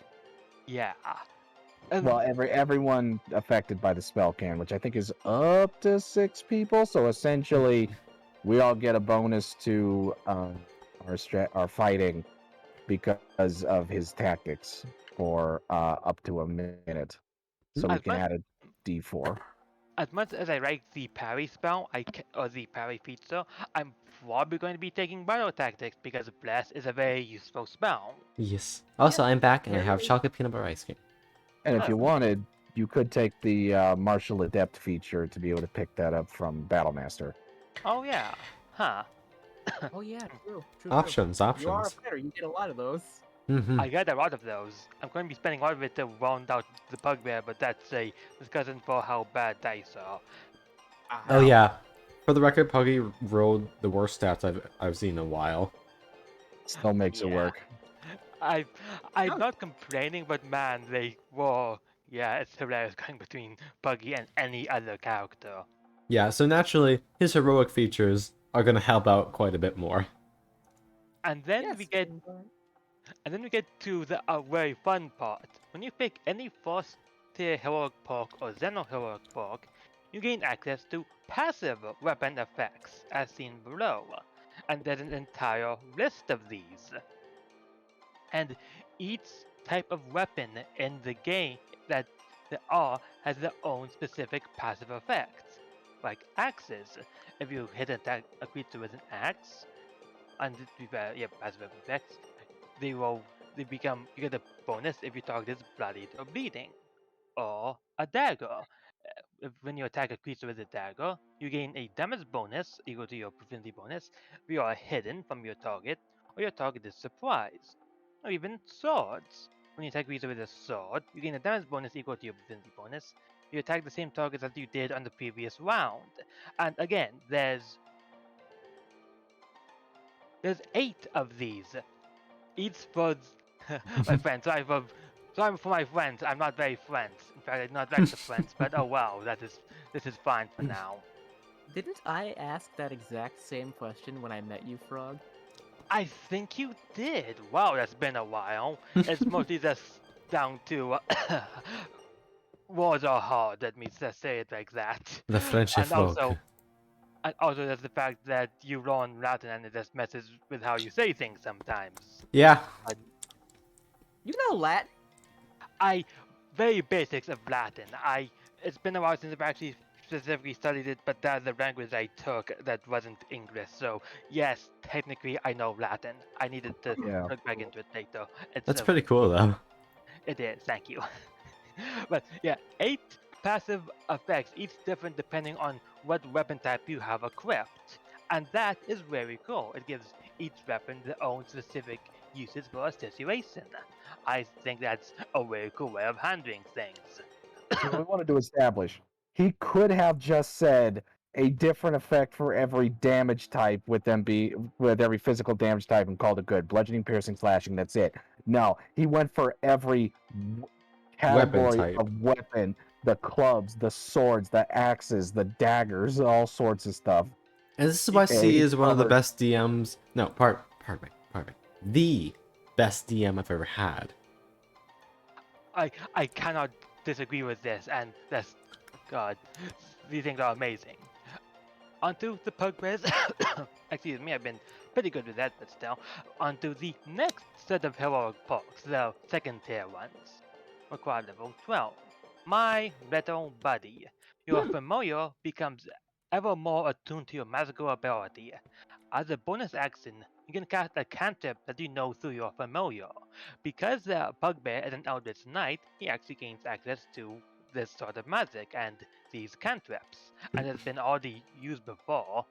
The cantrip is, to continue reading, the cantrip is treated as if it were cast by level 1 caster, due to your own proficiency bonus and casting stat. If the spell requires concentration, you must maintain it yourself. In addition, if your familiar dies due to damage caused by another creature, you gain a damage bonus against that creature for the next 8 hours, equal to your proficiency or bonus when you hit it with an attack. The effect ends when you summon your familiar. So, you hurt his frog, there will be hell to rain upon your head for daring to hurt as an innocent creature. Okay. Just to put it in perspective, at that point too, when you're level 12, you already have a first tier heroic perk or a general one unlocked, so you already have passive weapon effects. Now, I think we also want to establish something here Dave's because it was fault. just reminded, and because I also want to say this because it was freaking hilarious. The frog has 1 hit point. Yeah. Oh wait, it has 1 hit point. Oh, because it's There was a familiar. time when we were in a bar fight where we were fighting a heavily armored guy that he had a half health mechanic where he did damage in an aura around him. So Pugbear sent the frog in for the help action, and you know what happened? He entered the aura, and then just Oof. When it's like it was like a piece of flash paper. Like the frog goes in all heroic, and it's like a little spark, and he's gone. He's It dead. was so Right in sad. front of us. He died like a was- hero. I was not God thinking bless when the I did frog. that, but it was amazing. I felt bad for the familiar, but yeah, that was still a very great time when it happened.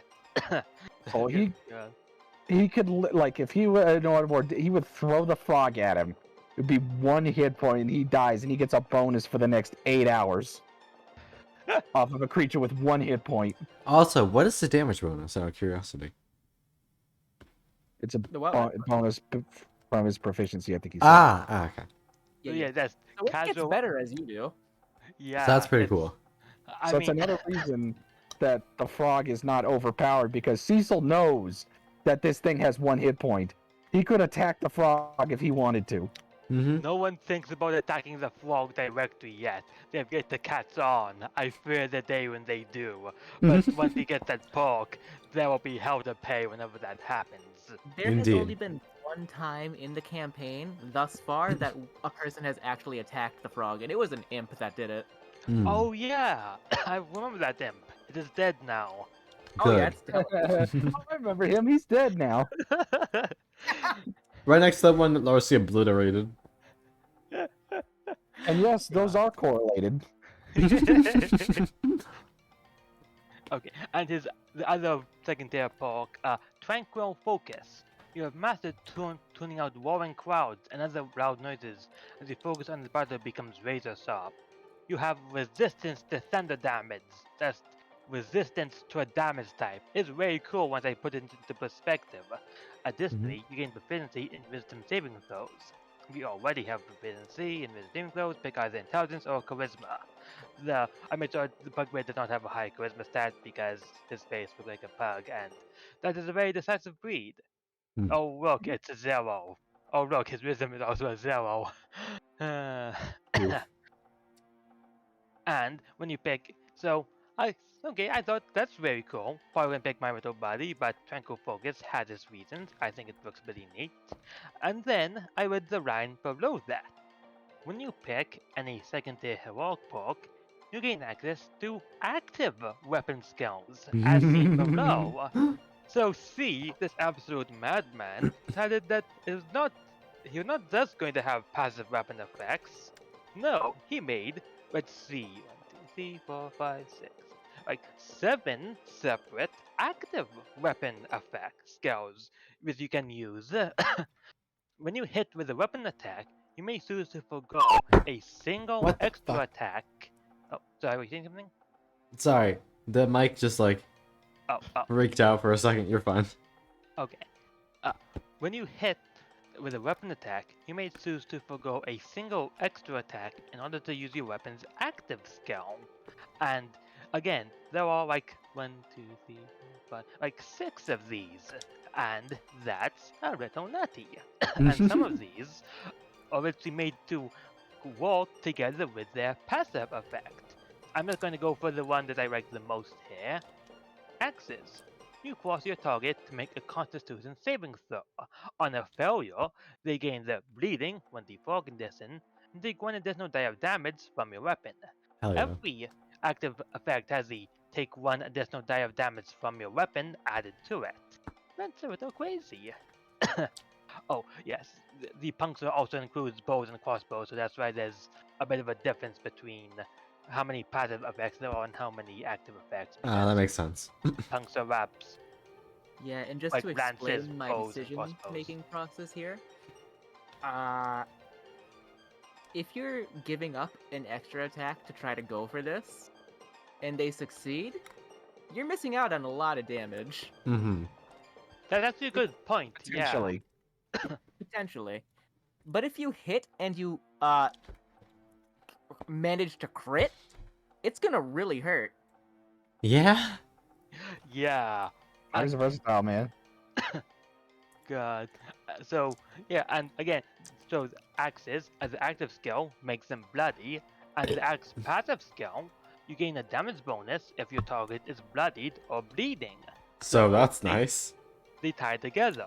A lot of these have things which just tie each other together, and that is very cool and well thought out. And I keep staring at this, and I'm still a little wild. I I think might like fighters a little bit. fighters are. This has been the most fun fight I've ever had. And I think I've had like a paladin who's not. I don't think I've had a fighter before this, but anyways. So yeah, the bug, Fighters are my and favorite then, class. and like Nerd. this is like the one. Like he's going to be so loaded for bear. Not once he gets access to passive skills, he's going to like have a weapon for every occasion. This menacing shadow mountain of a bugbear just hiding Zhang with all his weapons strapped to himself. That's just how I'm imagining it in the future. You are the storm that is approaching. That's He is one That's the what fighters are able to be, man. Like a lot of fighters really say, like, "Oh, I'm going to specialize in this or that weapon." It's like, how often do you see a fighter that's just packed down with weapons because they can use all of them? I can use all of these, and I know exactly when I want to use them. and that That's a and that fighter. it's kind of crazy just thinking about Bugbear nuns. The thing is, Nunchaku falls under chain of weapons, if I'm correct. So Oh my god. You why just have a did- giant arrow quiver full of weapons. Oh my god. Perfect. Oh, Provoking that's attacks amazing. of opportunity, absolutely. Okay, and let us go on to his third tier heroic perk, the level 18 one, because I need to talk about this. When you cast a spell of first level or higher on an allied creature, you utter a command, ushering them into action. Your ally may use their reaction to make one melee or ranged weapon attack on a creature that you can see. If your Oh. spell targets more than one ally, you choose when the spell targets to make their attack. So that ties in surprisingly well with Bless. So battle tactics are there back there. I believe that's how that would work. So Yeah. has casual access to that at any time he wants at level 18. Holy shit. And And a second thing that I thought about for this one specifically is Pugbear is a bugbear of very few words. When he says something, it's going to mean a lot. So with Magic Command, when he says something to you, you're ushered into action. You You listen. have to do it because he said something about it. you you hear and you will obey. That like he's like I'm definitely trying to make it so that when he speaks there's definitely like a reason behind it, and I'm still kind of planning out the entire speech I'm gonna be having him have at one point. So that's for the sheer differences there, but he's just been such a fun character, and I'm so happy to have just fleshed him out from my celebrator idea to where he is now. So those are his heroic perks. Are they more in depth than some of the others? That's because the whole passive. That's because of the weapon effect thing. But frankly, it's so good as all of these are. It's just, that's so cool. It's so cool. Do you want me to go over Zulms before we get to you, Kazrael?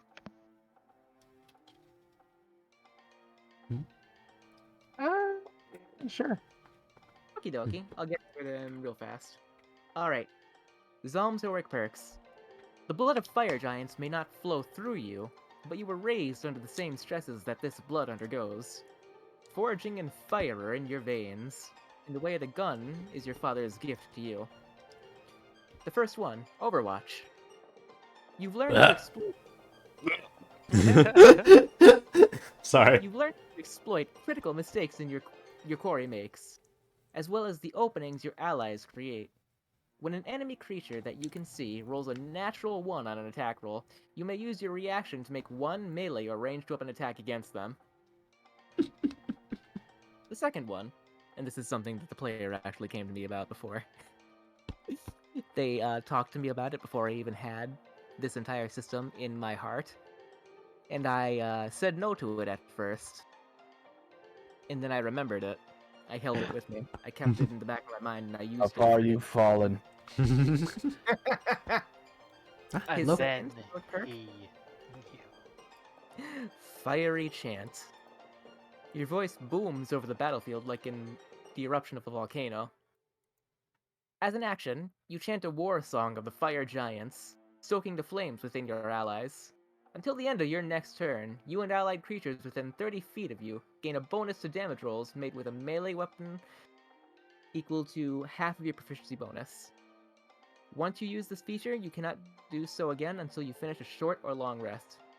So this is, if Zalm is ever in a position that he can't really make a good attack from, this is what he would want to use. Let's just buff all of your allies so they do fuck tons of damage. Yeah. And thank you for the touch fluffy tail redeem, Lobo. So, required level 12. Heat tested. Very simple. You have resistance to fire damage. That's it. Simple, good. Very simple. a very common damage type, so I thought best not to add anything else to it. Hmm. Another required level 12? Savior. You have premonitions of extreme danger for your allies. When an ally you can see is critically hit by an enemy that you can see, you can expend your reaction to make one ranged weapon attack against the enemy. If you hit and deal damage, the enemy must re-roll their attack and take the new result. Oh my god, Nat 20 yeah. negation, baby! Who needs a divination wizard? We got the Zombie. guns! Zombie, see, only I am on the score natural 20s here. That's I fine. really love how into it you went with the crits with his. Oh yeah. If he ever has a crit or if he ever can't just do anything, he has options. Yeah, I really went in hard into crits because he always crits all the time, so it's only right. Yeah, it does fit. It does fit the bill. Required level 18. Fire in my blood. The heat of battle draws out your inner flames. As a bonus action, your body erupts into flames that shed bright light out to a distance of 60 feet and dim light for an additional 60 feet. Creatures, all creatures who start their turn within 10 feet of you, or enter this area for the first time on their turn take fire damage equal to 1d6 plus your proficiency bonus. Additionally, your damage rolls gain a bonus 1d6 fire damage. These flames last for 1 minute, or until you dismiss them as a bonus action. This feature cannot be used again until you finish a long rest. So that would damage us too. That would damage you, so you usually don't have to worry about it, given how far away Zalm usually stands. True. Oh wait, so what is the actual radius of the damage? What is the actual what? The damage radius, because obviously the light's huge, but how... Oh yeah, the damage radius is 10-foot radius right around Zalm. Okay, cool. Yeah, that's fine. It is basically get away from me, the aura. Get the fuck away from me, Sparran. Yeah. Oh my god, the bone boy. It does help him being so ranged like that. Yeah. And it goes with every weapon. So if somebody makes the mistake to want to keep being close to him, they keep taking fire damage. And if he strikes them back with melee, then you're gonna be taking even more. Even more. He could just dodge. He could dodge and they would keep taking damage. Well, Alright, hold on. I'm gonna put this ice cream back in the fridge so I don't eat anymore. But feel free to keep on going, and Caswell, you can start yours too. Yeah.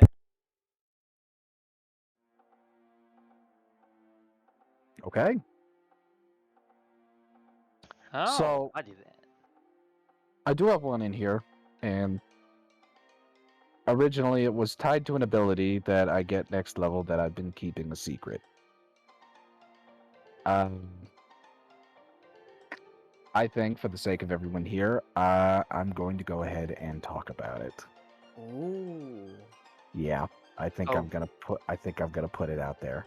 Wait, hold on. Do you want to wait until Connor's back so you don't have to repeat Yes, this bit, or... I will. I will Mhm. wait till Colin is back.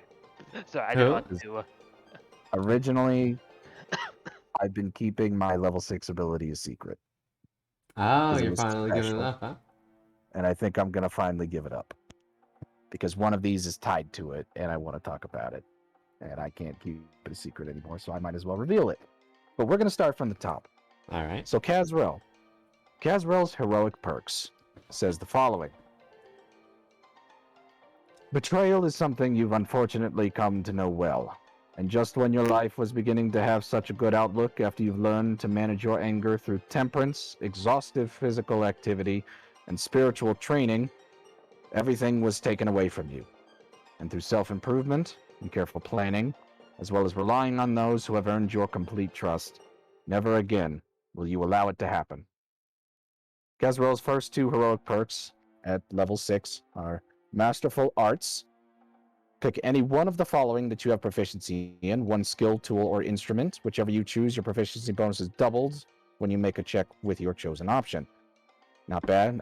It does fit into that, especially with this craft. Pretty good. I'm a little more partial to the second one, though. Purge the Body. Your mastery of key manipulation grows, allowing you to further affect the key flowing through others. Now, for Kazrel, originally, from his subclass Wave Mercy, he got 2 key abilities at level 3, Hands of Healing and Hands of Harm. Hands of Healing basically lets me restore hit points with a touch, with a key point to anyone. Hands of Harm deals necrotic damage and does extra necrotic damage if a target is incapacitated or poisoned, which includes being stunned. So Kazrel has a strong emphasis on the poisoned effect. So with Purge the Body, as an action, you end one effect that is causing a creature to be poisoned. Using this feature on a creature that is possessed will allow you to spend 1 key point to force whatever possesses the creature to make a charisma saving throw versus your key save DC, expelling whatever is possessing the creature on a failure. We actually have seen enemies that can possess, and they're scary. And I Very believe that is scary. partial. Level 12. The first one is Protect What Matters. Using 1 key point, you cast the Sanctuary spell. If a creature attacks the target of your spell, they must make a Wisdom saving throw against your key save DC, or be forced to lose the attack or single target spell that targets the creature under your protection. That's 1. Now the other one is the one I've been keeping a secret, and it takes a little bit of explanation. Okay. And this one is special. The other one at level 12 is called Breathing Technique.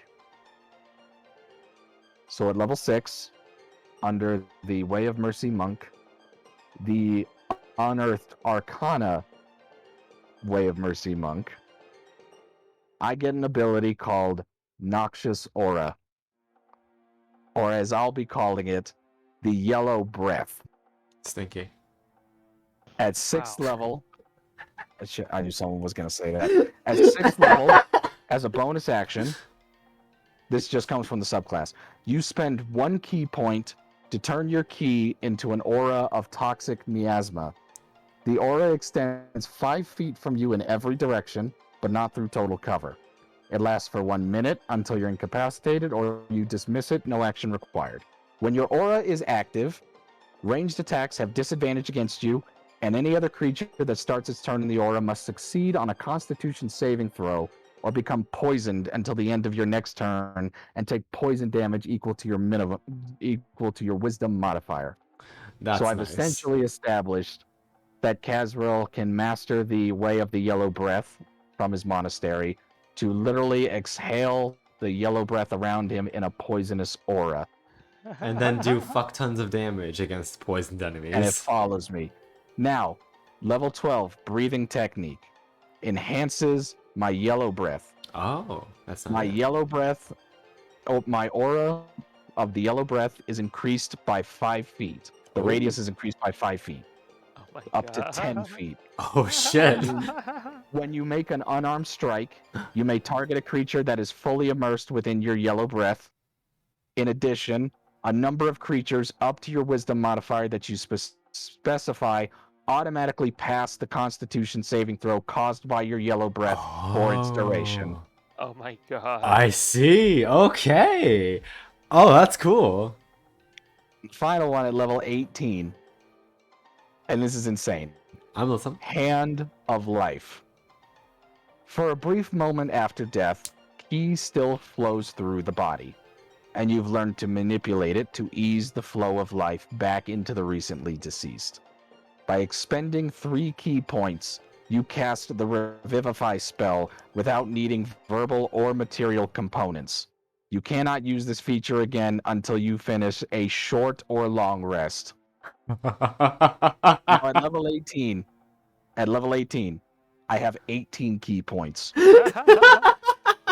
I regain all of them on a short rest. Oh, that's amazing. Oh. Oh. Like, I remember the fact that he could revive people. I didn't realize he had 18 key points, so that's 6 uses of. You have an actually, equivalent of and- key points equal to your level. Jesus Christ. Huh. So not only So- can he revive someone, he'll still have 15 fucking points to carry him for the rest of the fight. So with the 3 that I'm obviously going to pick, I can end the poison condition as well as purge possession. Mm-hmm. I will have a 10-foot miasmic aura. That's so and cool. I can bring the recently deceased back to life That's with so my hands. fucking cool. It's That's so really cool. The admittedly, way of mercy. yeah. Admittedly, the way I worded it is not the most clear. When I say you can target a creature inside of your aura with an unarmed strike, I mean anywhere inside of your aura. My unarmed Oh. strikes get a reach of 10 feet. Oh my god. So Don't basically, fuck with monks! yeah. So I'm just zooming around inside that aura because they can't see me coming. you could just say that somebody takes a hit from a fist that isn't even really right next to them. That's so cool. And yes, God. monks are pretty damn cool, I gotta say, in real life, Mari. I have met some pretty chill monks. But in D&D, holy shit. How many Way of monks have mer- you met, Khan? More than... Look, if I had to count the number of monks I've met in my life, it'd be twice. Which... That's two more I, times than the average person, I think. yeah, I was trying to do the Doofenshmirtz joke, but I forgot how it was phrased. If I had a nickel for every time I met a monk, I'd have 2 nickels. Which isn't much, but it's weird that it happened twice. Seen a number of monks on my own way, people that have played monks, but this is my first time playing a monk. And really picking Way of Mercy has just been something special because Way of Mercy, their whole thing is that they're wandering healers, manipulating life force to bring aid to those in need. You know, they bring health to those who are poor and hurt, but those that are beyond their help, as they say, whether ailing or evil, receive a swift end as an act of mercy. And Yeah. that's why Kazrael can heal, has healing, but also harm if they are incapacitated or poisoned. Essentially, if they're dying, he can give them a swift and merciful end. Mhm. And it is very special that he is able to do both. It's why it also feeds into his philosophy that he will not kill a humanoid or a sentient being, as I call it, the mercy rule, Mhm. that he will give them a chance to surrender. Because first of all, he wasn't given that, and second, he believes that death is an end to suffering, not a means to a goal, unless it has to be. That's fair. Also, Jackaback, that is very fair. That's a good way to deal with monks. That's how I used to deal with them.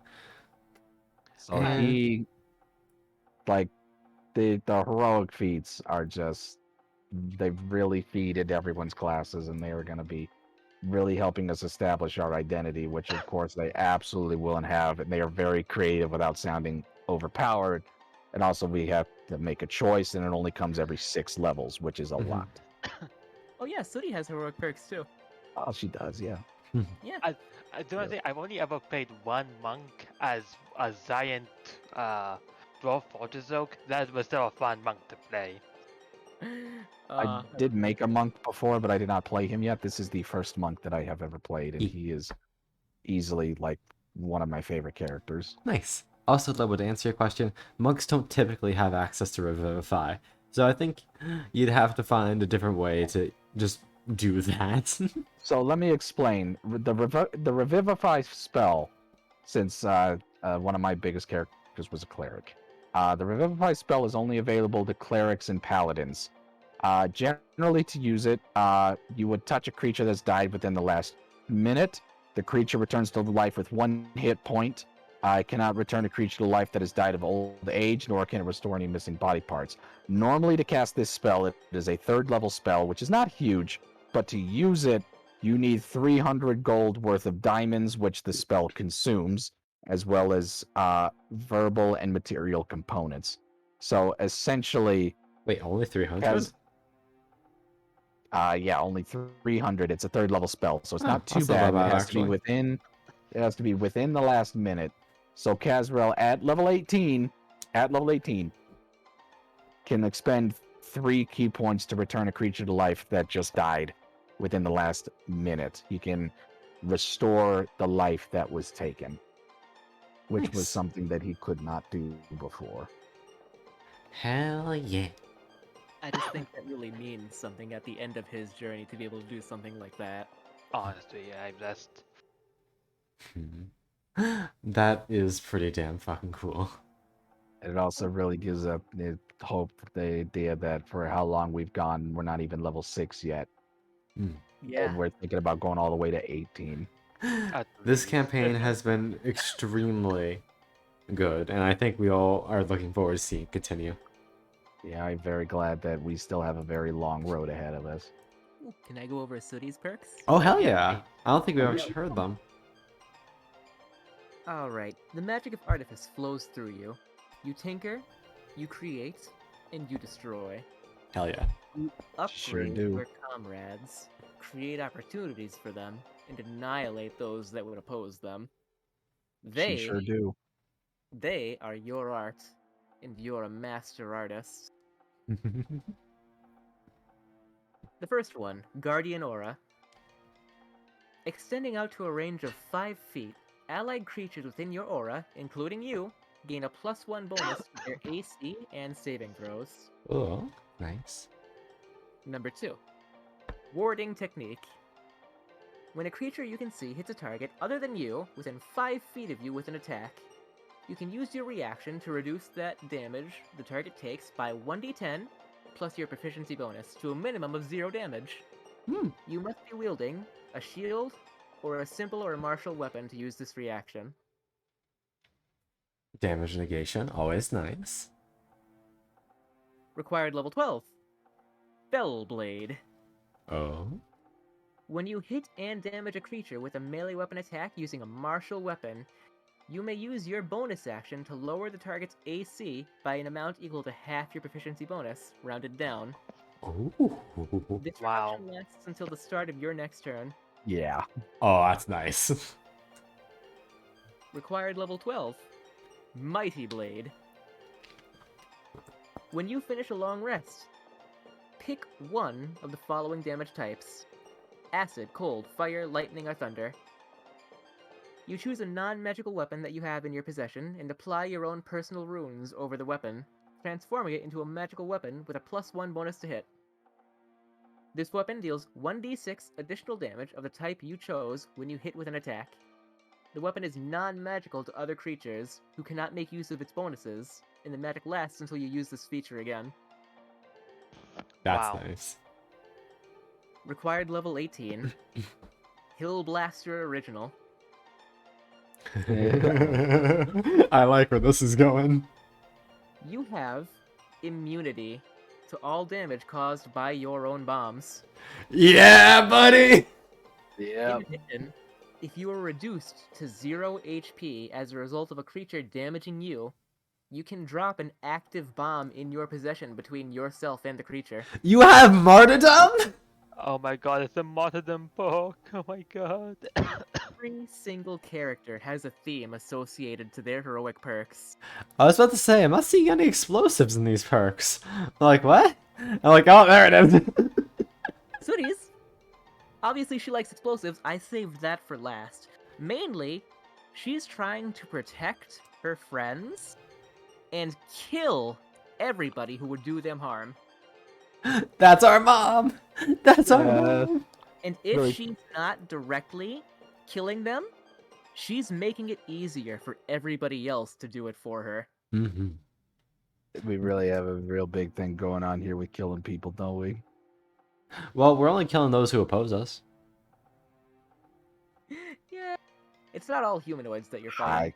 Oh, absolutely. It's definitely a lot better for stuff like that. Oh yeah.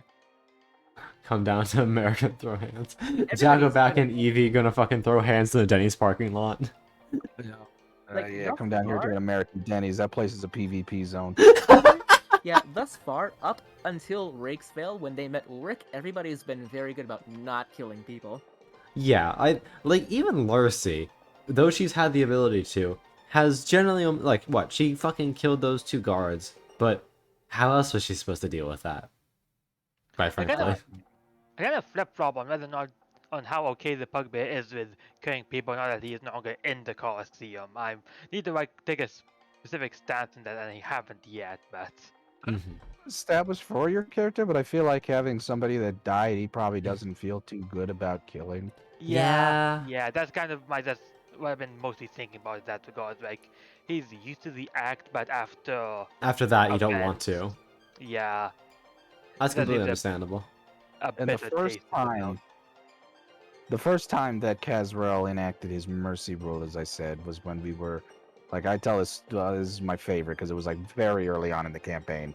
We were ambushed by some bandits, and due to Here we go. Kazrael's rule, we left two of them alive. It's a good story. We left two of them alive, and I said, "Take us back to your people." And we took them. We took the two alive bandits back, and we said, "We're not. We don't want to fight. We're not here to make more enemies. Here's our peace offering. Here's two of your boys alive." And that's how we met Conway and Jetna, the two bandit captains who are now two of our closest allies, with all of their bandits. Yeah, you had one good break. And they don't mention Excuse me, what? Shut up, loads gun. And they don't mention the like two bandits we might have killed. We don't talk about it. We don't talk about it. Don't talk about it. Listen, we actually did immediately talk to them about it, and they're like, "Ah, it's all in the business," and we're like, "Oh god." No, we never told them. I think I did. I don't think so. I'm pretty sure I did, and they kind of just shrugged it off. Because I said, "I'm so sorry, but two of them aren't coming back," and they're just like, "Ah, it's all in the business." Huh, I don't remember that. It was Caraway that said that, I'm quite sure. You see, the thing is, you guys never said a thing, but the fact that you only brought two of them back kind of implied it. That's fair enough. Yeah, that's I'm no, pretty- that.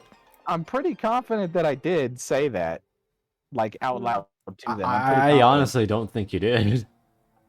No, I don't remember that at all. I told you so. You didn't. That's kind of where we got the "we don't talk about it" joke from. Yeah. Am I gaslighting myself? Yes. Yes, you are.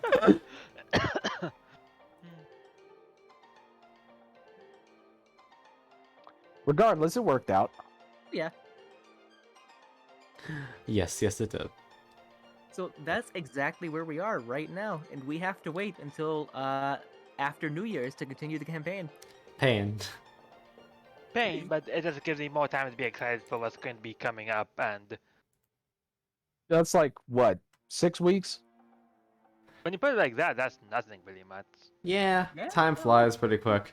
But I do have the wall that is finals before 7 that. weeks. Time flies like an arrow. Food flies like a banana. It's just like 3 sessions Wait. because we have it every 2 weeks. Yeah. Yeah, actually, yeah, it's not that bad. We get a lot done during sessions, though. Like, ooh, damn. We do cram them full. We make the most of our time. We don't Fuck just- around. We don't Yeah. sit there and screw around. No, we actually we do We do work.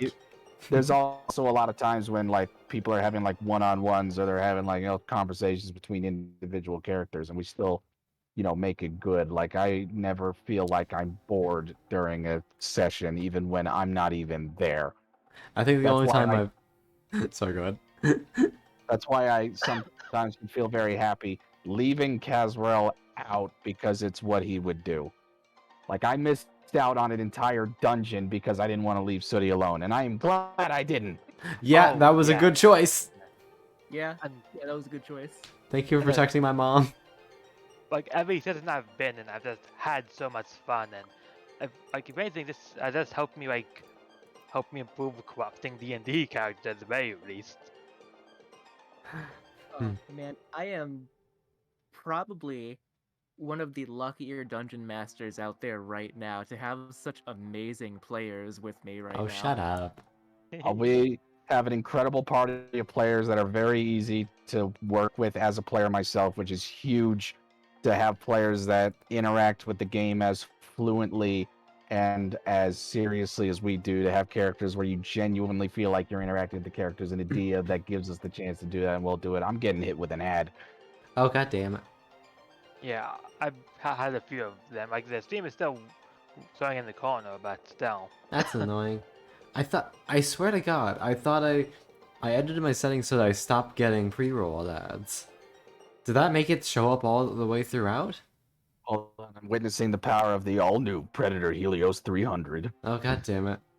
No, you're not Powered even by getting Intel. paid. You're not even getting paid. Yeah, let's be real. Yeah, We all know the ad oh. revenue ain't shit. Okay, we're back. Oh, thank god. Okay, good. So I was saying, This it's is only yeah, 30 with a great- seconds. That's good. It took us a while. You know, we kind of had some ins and outs with some players, but we figured it out eventually. Yeah, It got down to us. we eliminated the problematic ones. We had problems, but we did eventually figure it out very well. Cecil's a DM that takes it very seriously and makes sure everyone is involved, but still has individuality, and a bunch of players that just interact well with the character. Hold on a sec. Who said Axel Bomber in the chat? Who said that? Who's that guy? Evie's an Axel Bomb or Jacko. Axel Bomber, ban that guy. What? Ban him. How dare you? How dare you invoke that name in front of me? ban that guy. You ban that guy. Fucking dirty Axel, man. Get him out of here. I feel like I need some context. I'm a floor 7 Jacko. I don't want to hear it. Guys, he's sitting Oh, over floor 8. here. Oh, God. Oh, looking great. Guys, he's sitting over here waiting to main Happy Chaos. Ah, Guilty Gear. That explains a lot. I hate fighting him. I could never figure him out, but I do love him as a character, so I'll give him that much. Anyway, Celestial Floor Leo. I've had to do so many Leo versus Axel fights as Leo that I've come to understand how Axel walks, at least in Exod. yeah, Leo is worse. You're right. In theory, we know how to fight Leo. In practice, what the fuck? I admit to my sins of being Orion man, I guess. Well, I'm a Jacko main, baby. I earned this. Leo White Fang. Oh, no. Unfortunately, I don't play fighting games. Neither did I until this happened. You started had playing established- fighting games just now as this I- travesty unravels. Listen, no. I had said, since I know some things about like Guilty Gear lore, because I was kind of interested in it, like I was really a fan of the Valentine's story and how that worked, especially Jacko. Like her story is sad as hell, and I love it. And I said, if they ever add her, I will pick up the game. And then she was the next character. They're like, well, shit. And now I'm a floor 7 Jacko. Nice. A floor 6. I got demoted because I was rusty, but I was a floor 7 Jacko. That is pretty darn impressive, like. At least in my eyes. Yeah. Your character was a war crime until 2 months ago. Better than than spamming Kozugeki. All I know is that I'd be playing the cat, the fucking cursed meme cat in Melty Blood if I ever do play a fighting game. Fuck you. Oh, time to send Zach the. Oh, time to send Yeah. Con the Yeah. the community edition so he can play that. Oh, but Guys. Nico will be. Nekoark. I fucking Necro. Guys, before we get too much farther, my legs are getting stiff. You okay? You wanna stand up? You wanna walk around a little? Yeah. You know, I feel like maybe so is everybody else's. So maybe. Oh, we you can- little shit! Oh, you little shit! That's what you're gonna do to me, huh? Alright. Load your gun. I'm loading my gun and pointing it right at you. It's gonna be Zom all over again. Yep. Okay, go ahead. All right. What's it gonna be, my big man? What's it? Alright, I'm picking 20 squats, bitches. Get up. Yeah, well, let's go. Yeah, go ahead and do some 20. Go do some Ah, squats, guys. no, Go no, ahead. you're doing it with us. Get your ass up. Get your ass up, Zom. 6. What? Alright, we're What'd you call going. me? Get your ass up and do them. What did you just call me, Zom? 2. No, I did not. Because they all look the same to you. Is that what it is? 4. You fucking racist? Oh, shut the fuck up. I'll 5, come forward to this. I don't have to listen to you. 6, 7, 13. 8, 9, 10. I started late. 11, 12, 13, 14, Easy. 15, 16, 17, 18, Easy. Just 19, like everything. Just slamming it. 20. You gotta go down deep, bitch. I'm sure you were just doing shallow ass squats. Someone clip that. Someone My clip that. ass was Someone clip really that. touching the floor.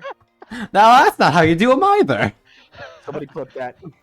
I see. Ah, Evie, thank you for the hydrate, sweetheart. Drink water, bitches. I actually poured water in advance. Thank you. Chaos, thank you. Correct, Oh, that was Lobo. fun. That was. Fuck you. You gonna do your squats, eh? Hey, Kazra, you gonna do your squats? Yeah? Big man? Big man over there? Not gonna respond to me now, huh?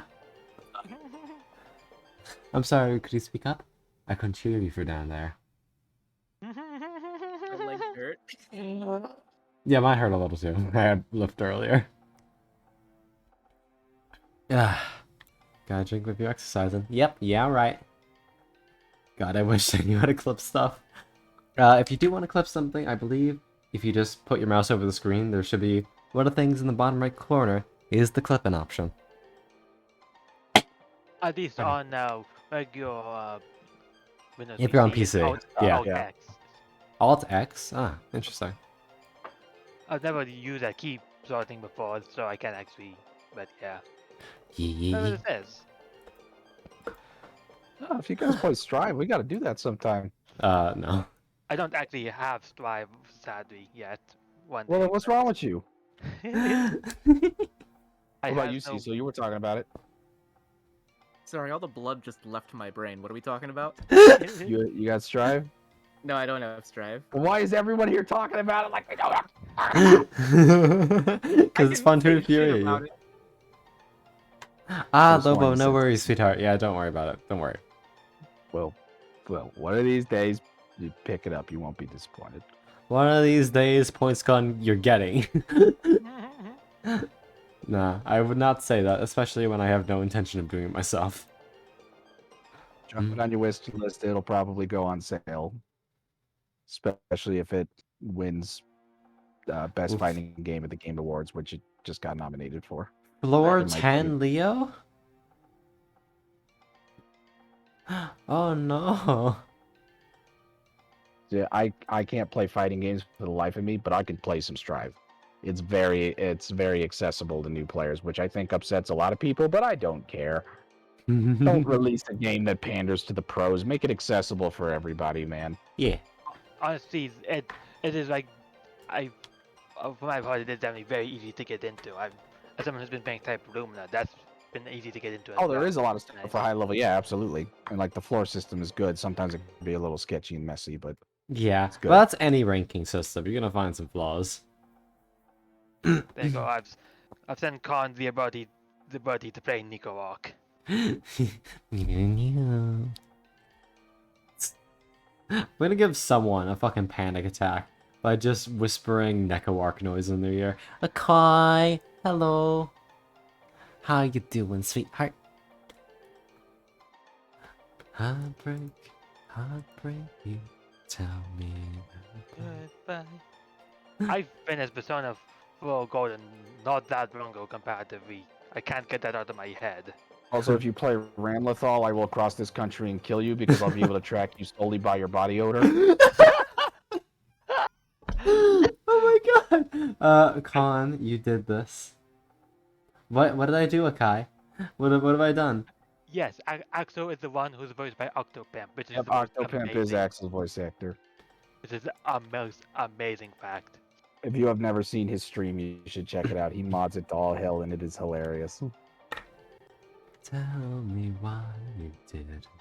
Yes, thank you, Jacko. Ram mains aren't people. Twitter. You're not people. You're subhuman, and you should just accept it. Oh my god.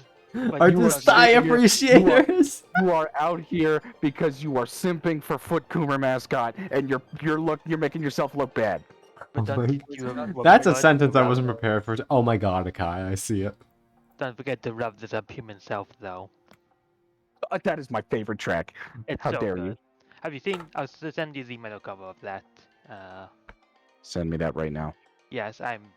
Let's see. I'm just gonna type in. Jacko, My listen, you influence get me- you look me in spreads. the eyes, and you want to say, okay, listen, okay, all of you, listen. The entire Guilty Gear soundtrack, the Strive soundtrack, the whole thing, it slaps. I don't care who you are. I'm even talking about Disaster of Passion. I'm even talking about that one. I don't care who you are. There's That a song Broadway is song. good. I don't care who you are. The whole one is good. Rock Parade, that's probably the one that's probably not my favorite. It's fine. It's good. Like there is no bad songs on the list, but there are definitely some that are superior. Listen, I walk into Home Depot, I pick up some cans of paint for my lunch, and I am blasting Armor Clad Faith the whole time. I think my personal favorite is Requiem, Yes, just I saw because that. I'm an I know simp, but Yeah, it was very nice of Daisuke to release an album with his fighting game. yeah, he Fighting, fighting. or other way around, to release his Yeah. fighting game with his album. Oh my god. Fuck. I'm also a big fan of Go Dig Lucen's theme. Dude, the whole soundtrack is incredible. Like This. all of them are good in their own right. There are some that are superior to others. Love the Subhuman itself is the best. Don't at me. No, It's Evie, just don't like, apologize. This is fucking fantastic. Let me carve your way makes me want to cry. I can't get over the fact that Love the Subhuman itself has the unironic line, the bee's knees in it. Oh my god. Hold on, I need water. It's also, I think it has something to do with the translation into English. Oh, absolutely, but I just see that line and I'm like, whoever okayed this, you are amazing. Listen, you Evie, gave thank the you for internet a legalizing. song. You gave the internet a yelling anarchic song that says society. They know what they did. We live in a society. Holy shit. Okay, so duly noted, Ghostly Gear Strive is fucking good. It's fantastic. God. What? I'm sorry, I had the tangent, but it's just so good. I'm sorry. That guy, that motherfucker down there, I'm looking right at you. I'm looking you in the eyes. You started this. Wait, hold on. Frog, what you just sent me, is Melty Blood free? That's a community edition that is totally free, and I will put you up on Steam if you ever desire that. No, Melty Blood is not Interesting. free. It is overpriced. I see. I mean, this is the part of Actus again that they added rollback to, so. Mm-hmm. I don't know. I'm just trash at fighting games. End of sentence. So I'm not sure. So was I, but that's just how good Strive is at making it accessible, man. Like I hate fighting games, but like it's the fact that all of the inputs across characters are similar. I love And fighting games, and it's quite easy to understand. Like I have never been good at another fighting game in my entire life, but I can play some Strive. It's quite good, and it's got its problems. I see. It's still a fighting game. Mm-hmm. I see. Well, it's good to know that it's very easy to access. Maybe I'll try it one day. I mean, it's very easy to play, as in it's like mechanically it's easy to play because the Do you play on a inputs controller or mouse? play on controller. Would like an Xbox 360 one work? Yeah, I Alright, just cool. plugged my Xbox controller in and played on that. But yeah, it's there's a period of my life Yeah. when I could only play fighting games on keyboard. Yeah, what he said, because like that, but controllers like there's like half circle inputs and stuff like that. Yes. Can you imagine me trying to do a 360 on WASD? Because by God dear. did I try. By God No. did I try, but I You need could not. analogs. You need analog sticks or a tack pad, whatever. You need some of that, but It ain't gonna be easy. it is accessible through keyboard, absolutely. But controller, I would say, is more optimized. Yeah, Can you I can imagine. trying to do a 720A input for Kokonoi's ass wrong? No, because you can't. You can't do that with a keyboard. I'm sorry. Oof. So I just had to go on that little tangent. No, you're fine. I finally have a spare PS4 controller that I just plug in and it works perfectly well. Listen, you Nice. go into that game, you go against your first Potemkin, he hits you with a heavenly Potemkin buster, you get sent to Brazil, you are initiated. You are in for life. Like you're going to Brazil. You're going to Brazil. You're going to Brazil. I think we actually met someone in chat who's from Brazil the other day, so we're sending them to meet you, buddy. Fuck them up for us, and we believe in you. I think when it comes to Strive, when the new characters that I want to play in it, I really want to play Nagoriyuki, or obviously his name, I'm forgetting it right now. Nagoriyuki. Thank you. He seems very fun as much as Blood Rage meter is a thing. Yeah. Oh, hold People on, we got a who have- newbie. Max Cousins. Welcome to the stream, dearie. I hope you enjoy your time here. But Maxie, yeah. that's my son. Just what? Sorry, they're talking about fighting games right now, and I'm just kind of nodding along. Yeah, it's I too am nodding Yeah. along. nodding along. Na na Like, na. even if you're not into fighting games, which I was not, check out Strive. Duly noted. Yeah, I only do think Strive is probably like I don't even have Strive, but I feel like Strive is probably one of the better games just for getting people into fighting games who might You're trying to get otherwise into fighting games, play it is a very good one. Like, I was horrible at fighting games, but this one is, it's got its frustrations, but it is very accessible to new players, and every single character is unique and interesting in their own way, and it's great. Yeah. And then there's Roust. I don't know how Faust Conti is on the terrace, though I've not really been. I following do know the meme that is Faust. And Still not Roust. you probably Did you shouldn't know ask that question there to is an streamers. 8-hour video? There is like an 8-hour video that explains why one of his overdrives, he just pulls a wheelchair out of nowhere. Are you? What? You mean within me 18, like 8 hours? Like actually 8 They hours? they could have just said, yeah, he just does it. No, there is a several-hour video that explains just that. Amazing. Wow. Also, Yeah, Max, I you will probably tell you- shouldn't. Hold on one second, dearie. Max, you probably shouldn't ask that to random streamers, and most people will not tell you. All I'm going to say is that I am of legal age. Yeah, they do not. You do not want to ask personal questions like that on the internet. It's bad. Yes. Anyway, continue, dearie. Guilty Gear's lore is fucked. Yes. Man destroys her shins with a wheelchair. That's It's literally what it is. That's his one of his supers. You know what it is? Is that if he catches you with it, like literally, he pulls a wheelchair out of nowhere. He runs straight at you and rams it into your shin. That's lovely. I This love that. giant 10-foot doctor with a bag over his head. He says, nope, get the fuck out of here. You're going to Brazil. Faust Yes. is. He's bald been with that through a back lot. head, by the way. Because he used to be another character before he became Faust, and Ah, I he used to be see. bald. He's been through a lot. Like, who am I kidding? Everyone's been through a lot. I'm ripping a line from another guy that made a video on Guilty Gear. Every single character in this game is, and I quote, is competing for the gold medal of God, I fucking hate my life. Oh, God. Oh, dear. Everyone's been through a lot. Like No one's having a great time. Everyone's been through a lot. Like Zato literally died and had like a spirit, like a shadow demon take over his body. Take on it. Milia, like trying to like accept who she is as a person. Like her hair is alive. It is like a living being creature. May, the little pirate girl, her home Japan is a crater. Jesus. Daisuke, are you projecting? And she has superpowers and depression. I mean, you say those as if they aren't, like, mutually... You need one to have the other. That's just the law.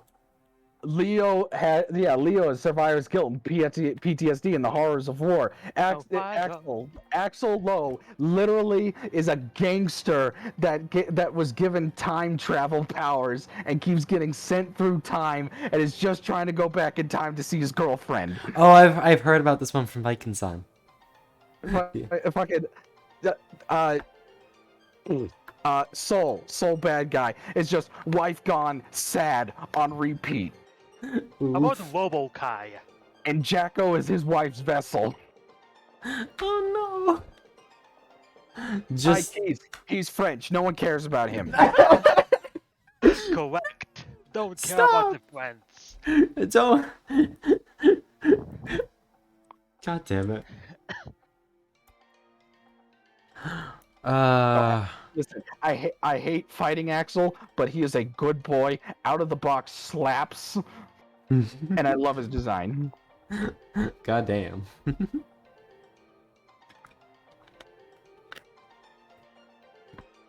Guess you consoled. I forgot to breathe for a minute. Yeah, you were kind of going off just a wee bit. Console. Jeez.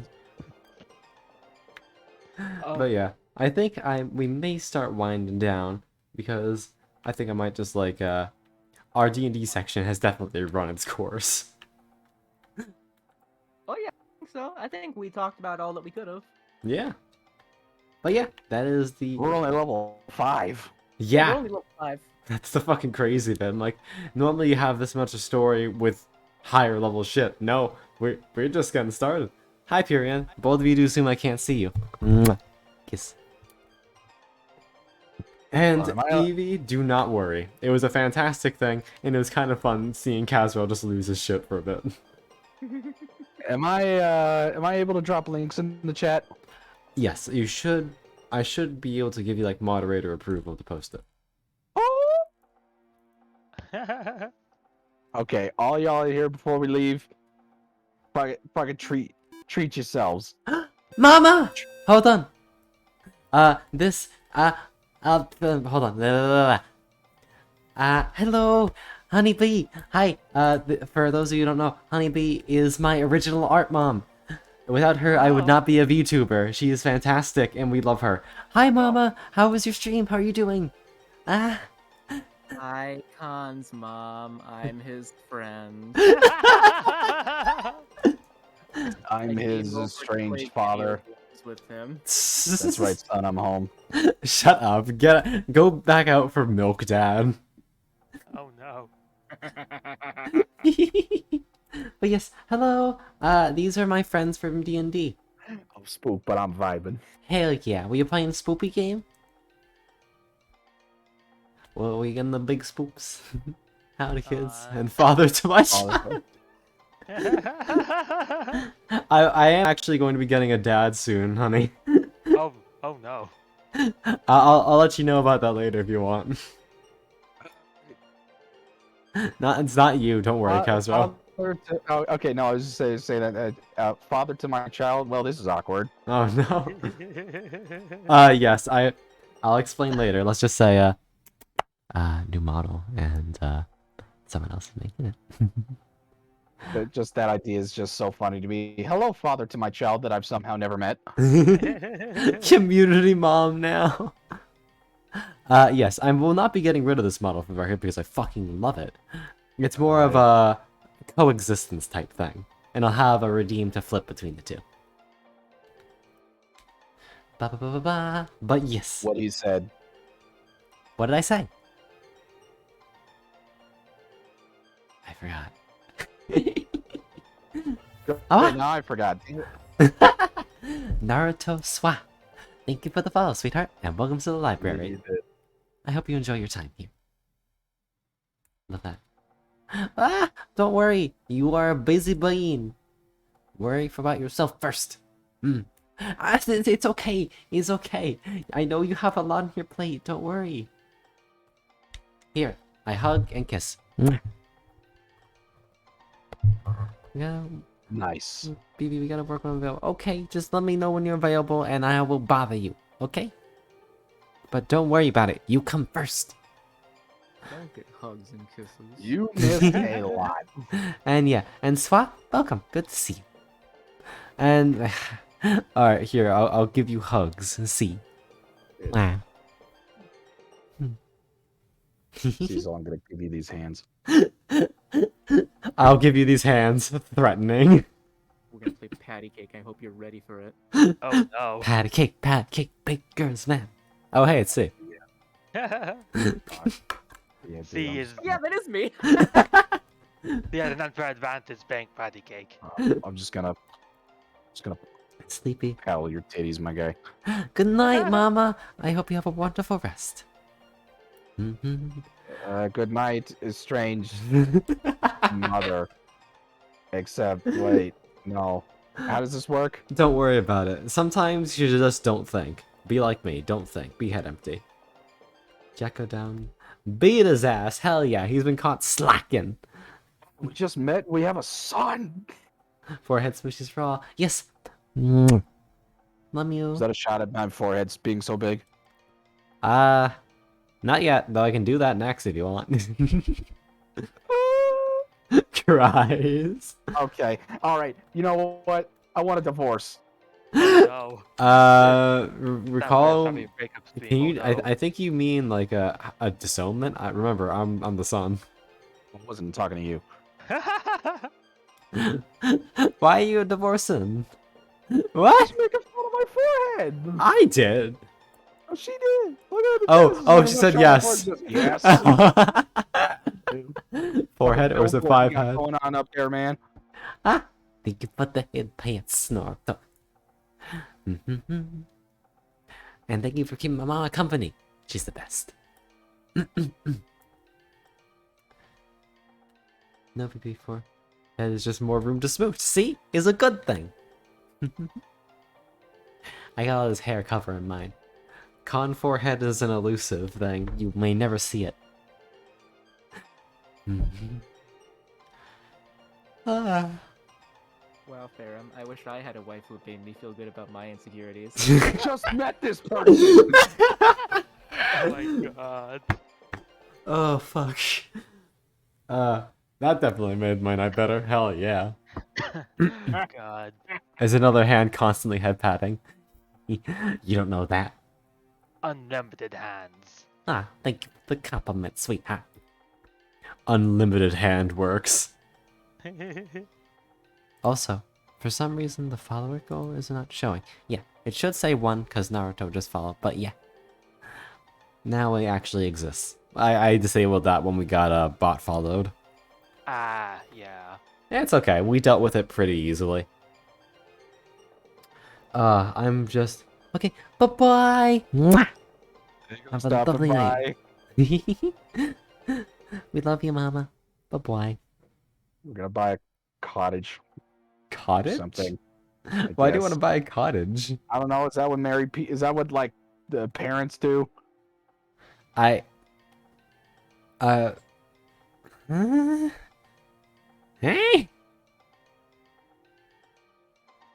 I think you may be missing some steps here, Chief. I'm gonna be real.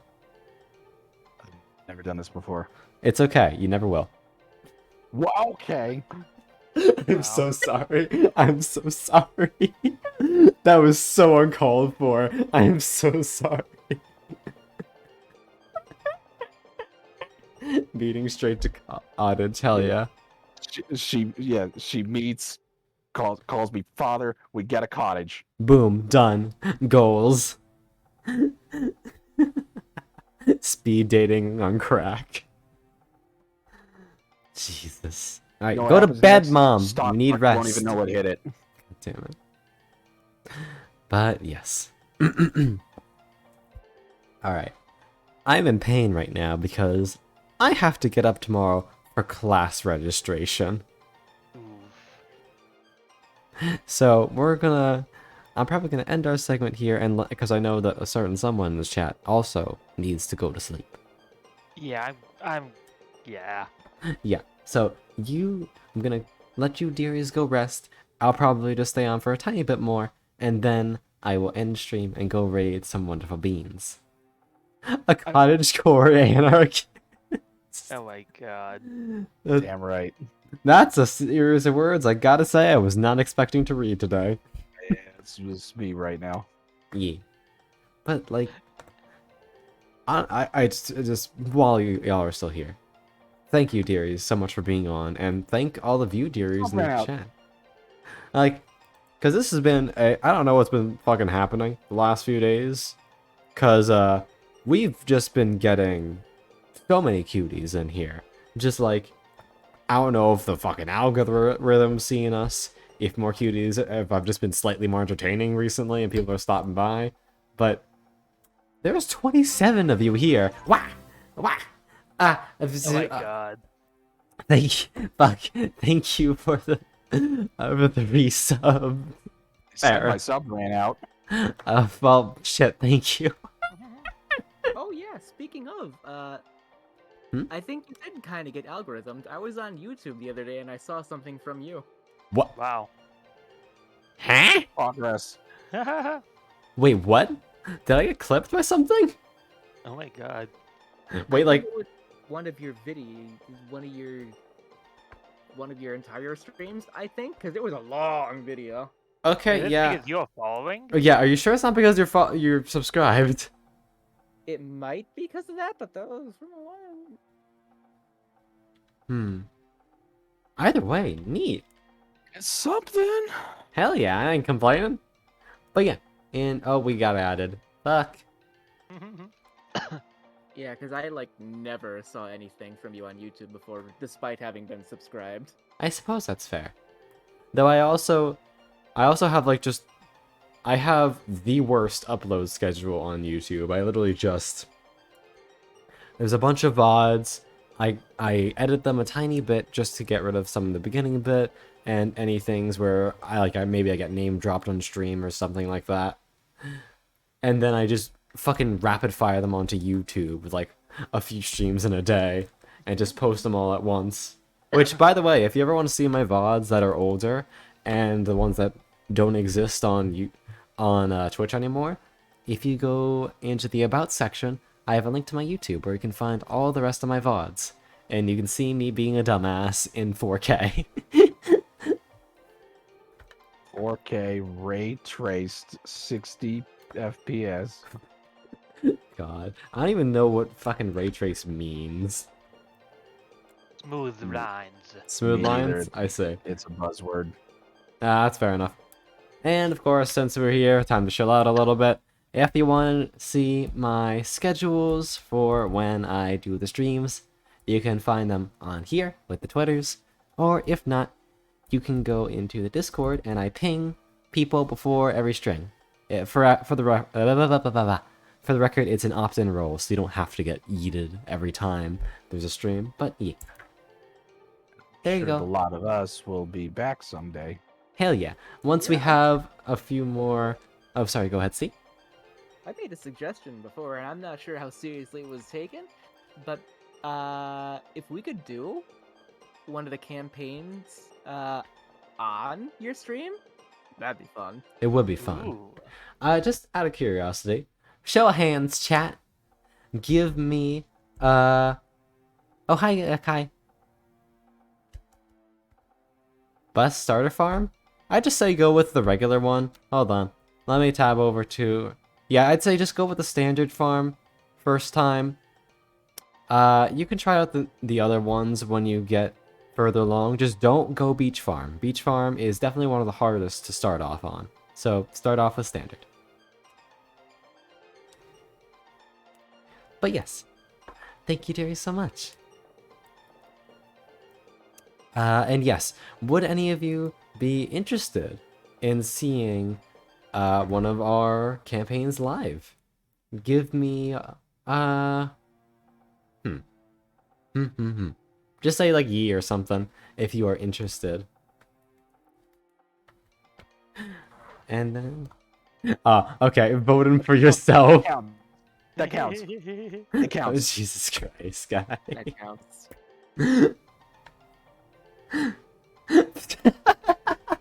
It counts if I make it wrong, alright? Well, Counts it's looking for. pretty dang unanimous so far, if I say so myself. Jesus Christ. What do you mean, wigged? Ray. What? I'm waiting for one guy to say nah, and we all jump him. Kira Nor. Thank you for the follow, sweetheart, and welcome to the library. I'm getting a phone call from my father. Why? But hello. I'm doing Hello, pretty son. well, It sweetheart. is me. Oh, shut up. I'm doing pretty well, and I hope you're having a good night. Let me take this real quick. My models are gonna freeze for a moment. I'll be right back, Do you want dearies. anything from the hardware store? I'm good. I'm singing. Nice. Hold on, Say just a hi. minute. Say hi to Papa Khan for me. Better ingredients. Better pizza. Papa Con. Model can freeze. Model can freeze, and I love it. Oh, there we go. Well, I think one day we could, like, if Cecil has a particularly eventful session planned, we could do it on stream. Yeah, it's called Next Session. Okay. I'd be. Yeah, I'd be like down for our that. grand return, I think that'd be good. Yeah. I can't be. I'm going. This is how I will be a D&D streamer. But no, I think it's gonna be fun. I still can't believe that I went from being a player to, I think within the same year, becoming a dungeon master. It's insane. We were asking if you would be interested in seeing a campaign in a campaign that's an on stream here. Yeah, the campaign that we've been talking about for the past like 3 hours. If you'd like to see it, just say ye. We'll do a session on stream. Goblins. Alright, sorry about that. I'm back and my model's broken. Shit, hold on. Ah! Okay, let's see. It looks like she got slapped across the face. It really does. It looks God. like I'm just like looking the other direction after I got slapped. I'm like, how dare. Let's Doesn't see. help that your hands all over you right now. Sabaton the Royal Guard and A Lifetime in War is a song I'm singing. Cool. I'm be real, I've never heard of those ones before. I do know Sabaton though. And no, I cannot sing in Swedish. I know some friends who can sing in Finnish though, so that's pretty cool.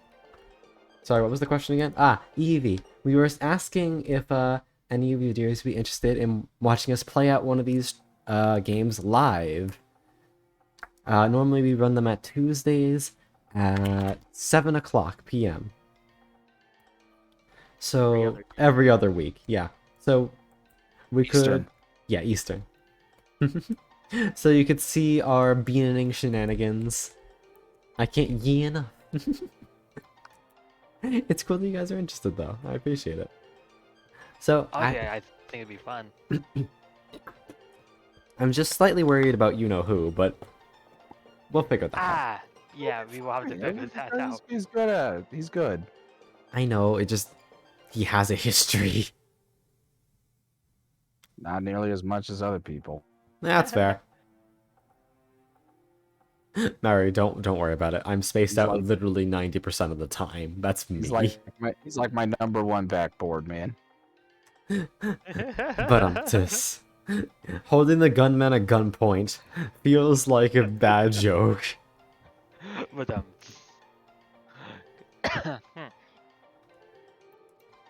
Yeah, get guilty gear. Damn it. Yeah, I know. download Multibird so Second. we can have Nico walk mirror matches. The second I see it go on sale, I am spamming all of you. Could be interesting to watch. I see. Well, good to have your opinions. And now, I believe it's time for our dear participants to bid their adieus. So, any parting words you guys like? My own opinion on the fence aside, adieu. It has Adieu. been a very fun. It's been very fun and it's very nice to get to talk about the heroic perks. I'm sorry I Hell haven't yeah. read the sentiment. It's such a cool system and I'm so excited to use them, man. Pugbear is Hugbear! Yes! it's long, noodly arms. Number Ultra 4. long hugs. And because I didn't get to see this on stream, his favorite spell is chromatic orb. There we go. I think walk one of those in before it ended. There we go. We have our criteria checked off. We can legally broadcast now. Oh god. I That guess orphanage was just the beginning. What? What?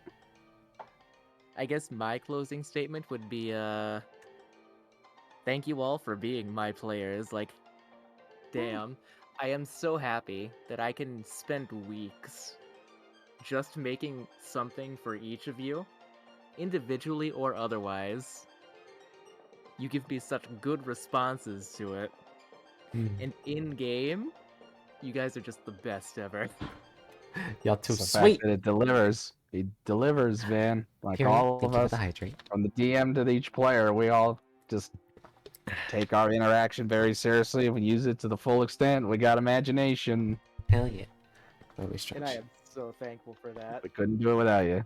Yeah. I've had a lot of fun playing D&D over like the past 3 years, which is a wild sentence to say because the passage of time is inexorable. But the Pugbear sessions have been the Bean sessions have been some of the most fun I've had. Honestly, the more and Yeah. more I play and just get into everything. It's wild.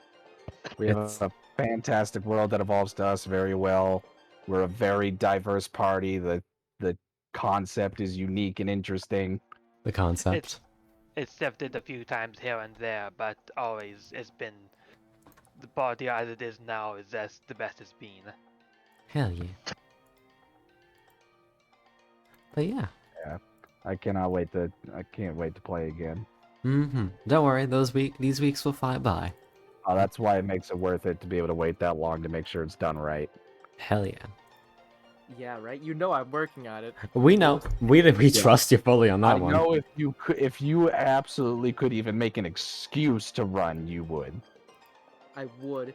It's just the holidays are awful. We on know, me. don't worry. It's just not a fun time. Well, Gosh. Lobo, after hearing some of the fantastic antics a really good DM can go up to, no, I can't even blame you. But also, you shouldn't force yourself to do it if that's not not your cup of tea. You have to be committed to being a DM. It takes a lot of work and commitment and patience and being prepared. It Yes. takes a lot of work. And but it is admittedly, worth it if you do. I've lost that touch. I cannot do that anymore. The easiest thing you could do as a DM, which still requires some work to it, is to just run a one-shot. Or a module. Or a module, that too. Even then, running a module, like the responsibility as a DM, you still got to learn how to be able to do that as well. Yeah, you have to adjudicate all the rules. Your players say, I want to do something, it's not specifically outright stated in the book. You have to figure out what to do with what they want to do. Yeah. You have to be prepared to ad lib to a certain extent. That's just no matter what, they will always release something you aren't expecting, and you just have to run with that. It's like, Oh, well, yeah. shit, that wasn't on the list. Oh well, let's go. You also Yeah. have to kind of have a decent imagination to do it as well. Oh yeah. Like, Being able to battle- come up with stuff on the fly, and that definitely big parts.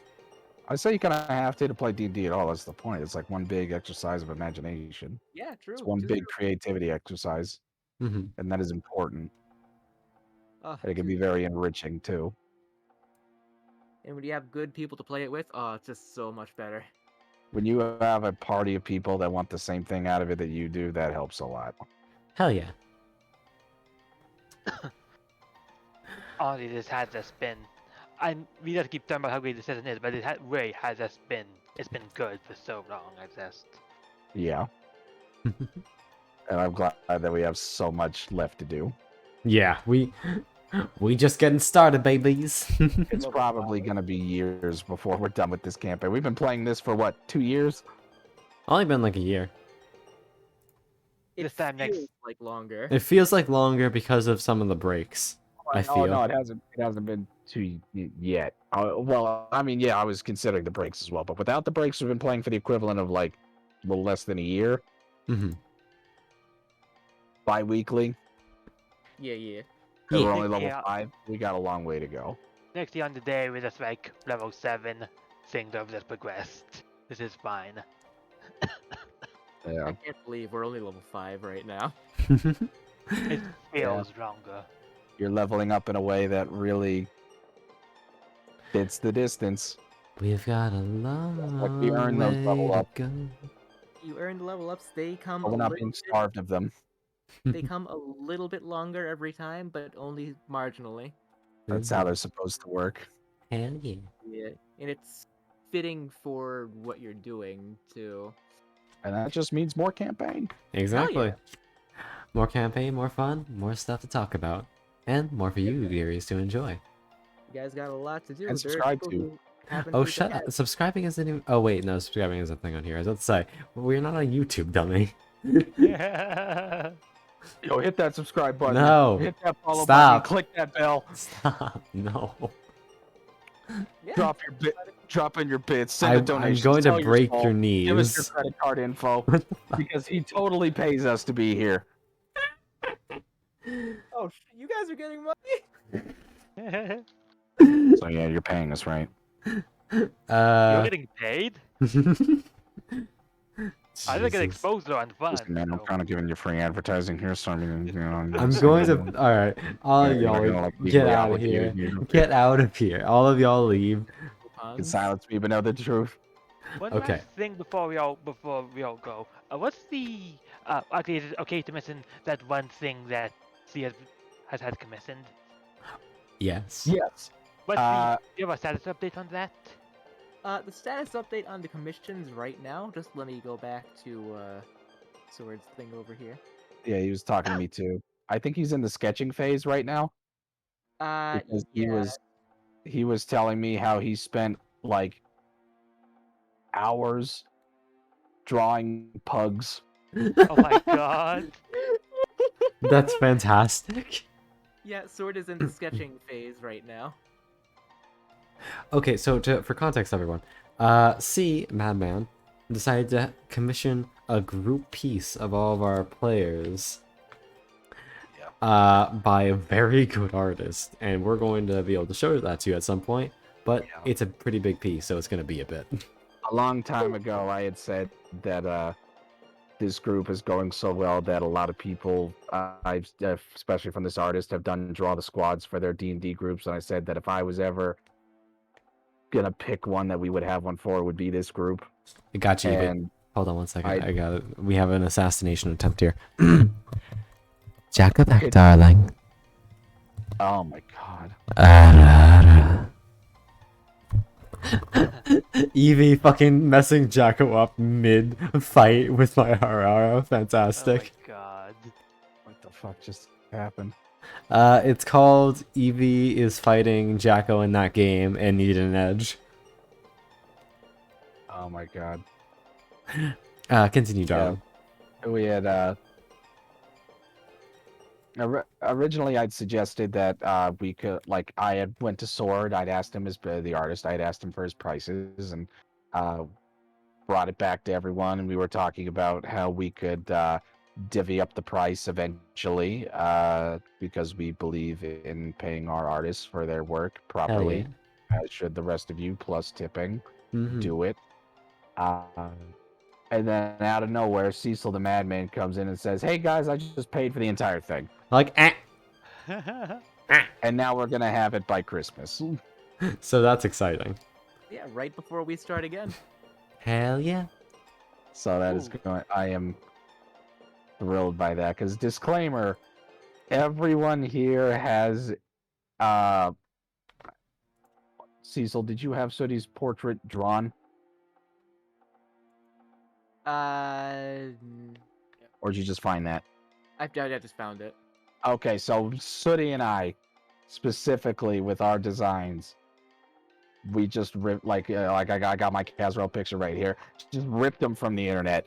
That's what I did for the Oh, yeah. Bugbear too. That's the reason why he's first token. Like, Oh yeah, I mean at least first token, yeah. So yeah, some of the details finally we're in going to be Marcy's, getting some but, unique art for our beans. I There was- mean, mine is still going to look a lot like what mine looks like here, so I've been probably copywriting somebody, but I mean, come on, it fits.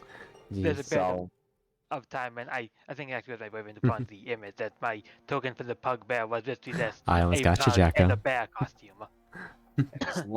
so I think as long as none of us are making money off of it, and Yeah, we're fine.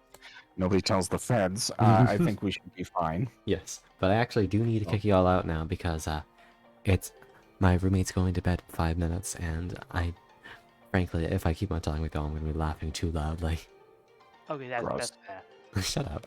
But yeah, so we'll be back after New Year's. I think we can probably come back to show off that art when it's done. Yeah. But I'm very much looking forward to seeing everybody again. Yee. It's been a pleasure to have you, dearies. I love these con streams with the boys. Hell yeah. They are Happy fun. to come back anytime. Mm-hmm. I'll definitely invite you back when the time is right. Hell yeah. Hell yeah. All right. And with that, yeah. Alright, and with that, I bid you all good night.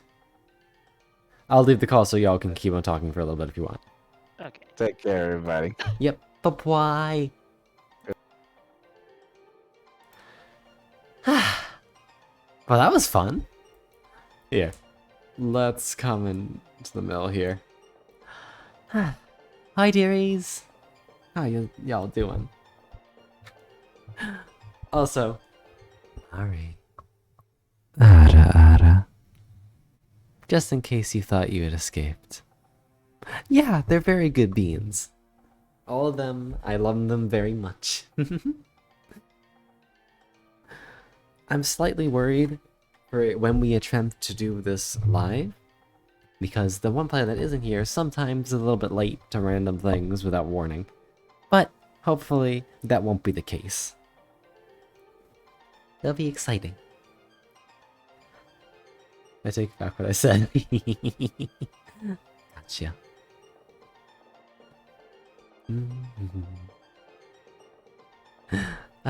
I'm sorry, Pyrian darling. Is something the matter?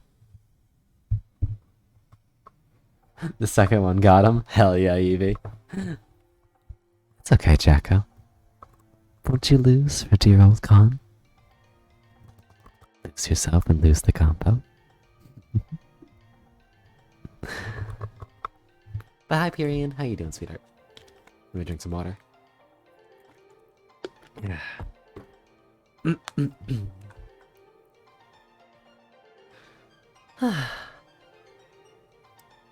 So in a little bit, we're gonna go raid, I think, Arcane.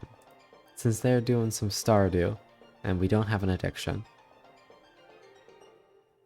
Chapter 3 of a story, hell yeah. Screams.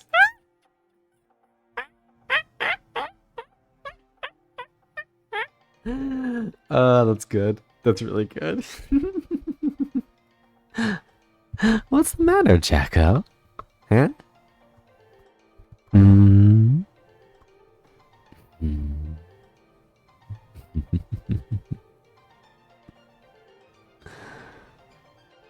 Such cute reactions. Easy to bully. Alright. But yes, as I said, I do have to get up at 6:30 in the morning to go and be ready for 7 for class registration. So, as much as I'd like to stream for longer tonight, it is unfortunately just not in the cards today. I will be streaming more on Thursday. I think we might be doing more Civ 5. And then again, possibly on Sunday. Though timetables for that are kind of weird because I'll be coming back to home that day. And I'm not sure exactly what we'll be doing. Yes, much love to all of you darlings. Yeah.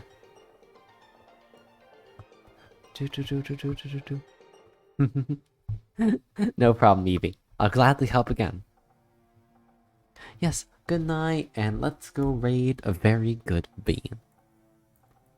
We're going to be raiding Arcane Coin VT, who, through my Stardew streams, I have tempted back into playing. So let's go give them some love, shall we?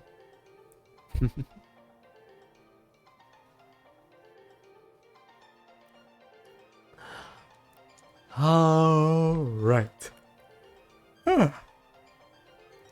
Thank you, darling, so much for coming out tonight. It's been a fantastic stream, and it's been great to talk to all of y'all.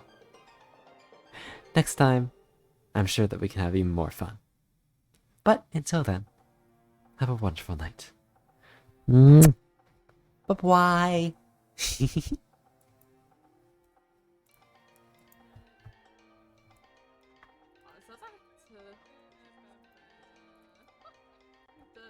One of the quests says, "Oh my God, wait, Con! Oh gosh! Oh God! Breaks down the door. Con, thank you so much for the read. Welcome, welcome. Oh my gosh, Sam, I already said hi to you though. How? Thank you, Kai. How was stream? Mom won't let me have any more gummies today. Damn. Oh, hello, I'm Penny. Open up. Listen, I have to change that so it's subscribed. Like, it's free. Oh. I feel like I'm loud. Is that better, Con? Can you hear our lovely Kai? All I hear is the shenanigans from Goose Goose Duck. Holy shit. Like, I can't put the volume any lower. I I'm dead. Muting it. Holy fuck. Hi, Con. Nut nut. You know why? You were probably low because I had. Tiny bit. Oh, wait. Like it's a tiny bit better, or? Oh, okay. Maybe I gotta just put you. All right. We're gonna have you louder than me. It's probably because I had the desk, like a dummy. I had the desktop audio kind of. Oh, a tiny bit better. Okay, I'm gonna go to. Here, I'll just. Fuck with Con. Why? How could you do this? Yeah, I had the desktop audio a little low, like on YouTube, because the game was so loud. So I turned the freaking desktop audio down, and I forgot that I also need the desktop audio to hear you. Oh, who that? Who this? Is this the guy who lives in the basement? Where? Oh no, this is Shane. Oh. Sebastian is personal in the movie. At night it comes out to like smoke near the river. You know, I haven't played this game that much, but I more or less know where Sebastian is at all times. And because Sam's outside, it means he's not at Sam's house. Because sometimes he goes over there to do like band practice. Arcane. Yeah? Who is Alex? Alex is the other I'm pretty sure he's like the jock.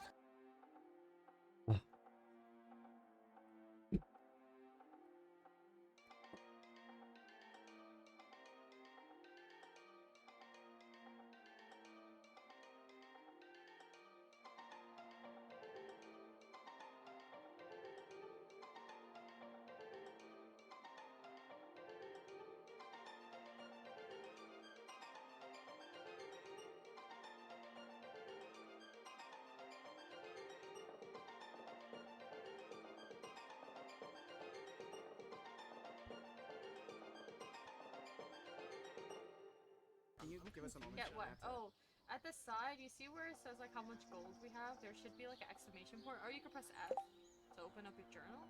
F.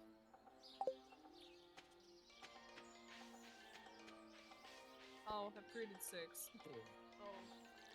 Oh, I accidentally just watered some. Yeah, we're playing. Yeah, we're playing co-op. Yep. There you go. And Akai looking cute. Look at her. Oh, hi. Oh my gosh. Okay, it's getting late, so like. Oh wait. I have to see if Sebastian's outside. Oh my god. I think he's outside until 9. How do I get to his house? No, tell me. I think it's this way.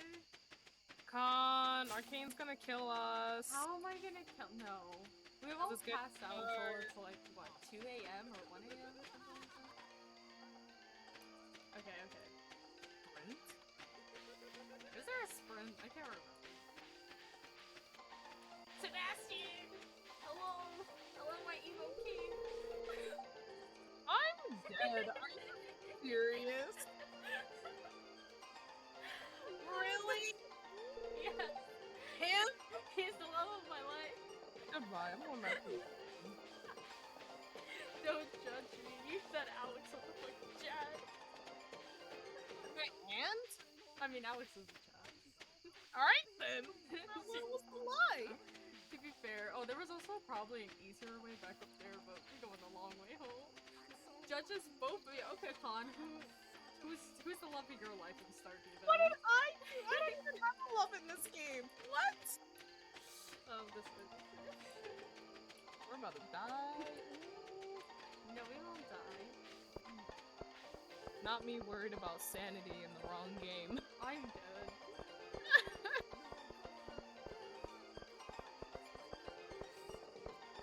I will get us in the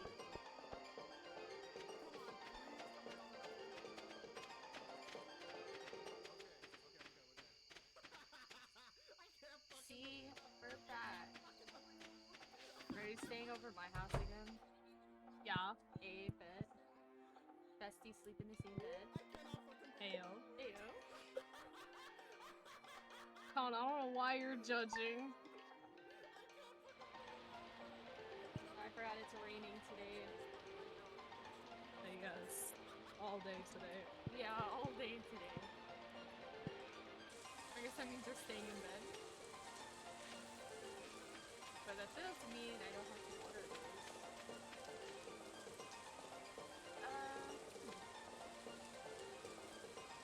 But that means it's probably gonna be hard to like say hi to people. Because everyone's just gonna be inside. It's a sunny day tomorrow.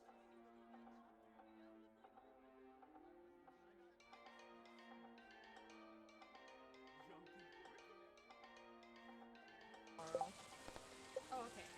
So we're fears feel neutral today. Today is in your hands. Hey. Well, one of the things says to go to the beach before 5 p.m. I don't know if, like, the guys go to the beach. I don't know.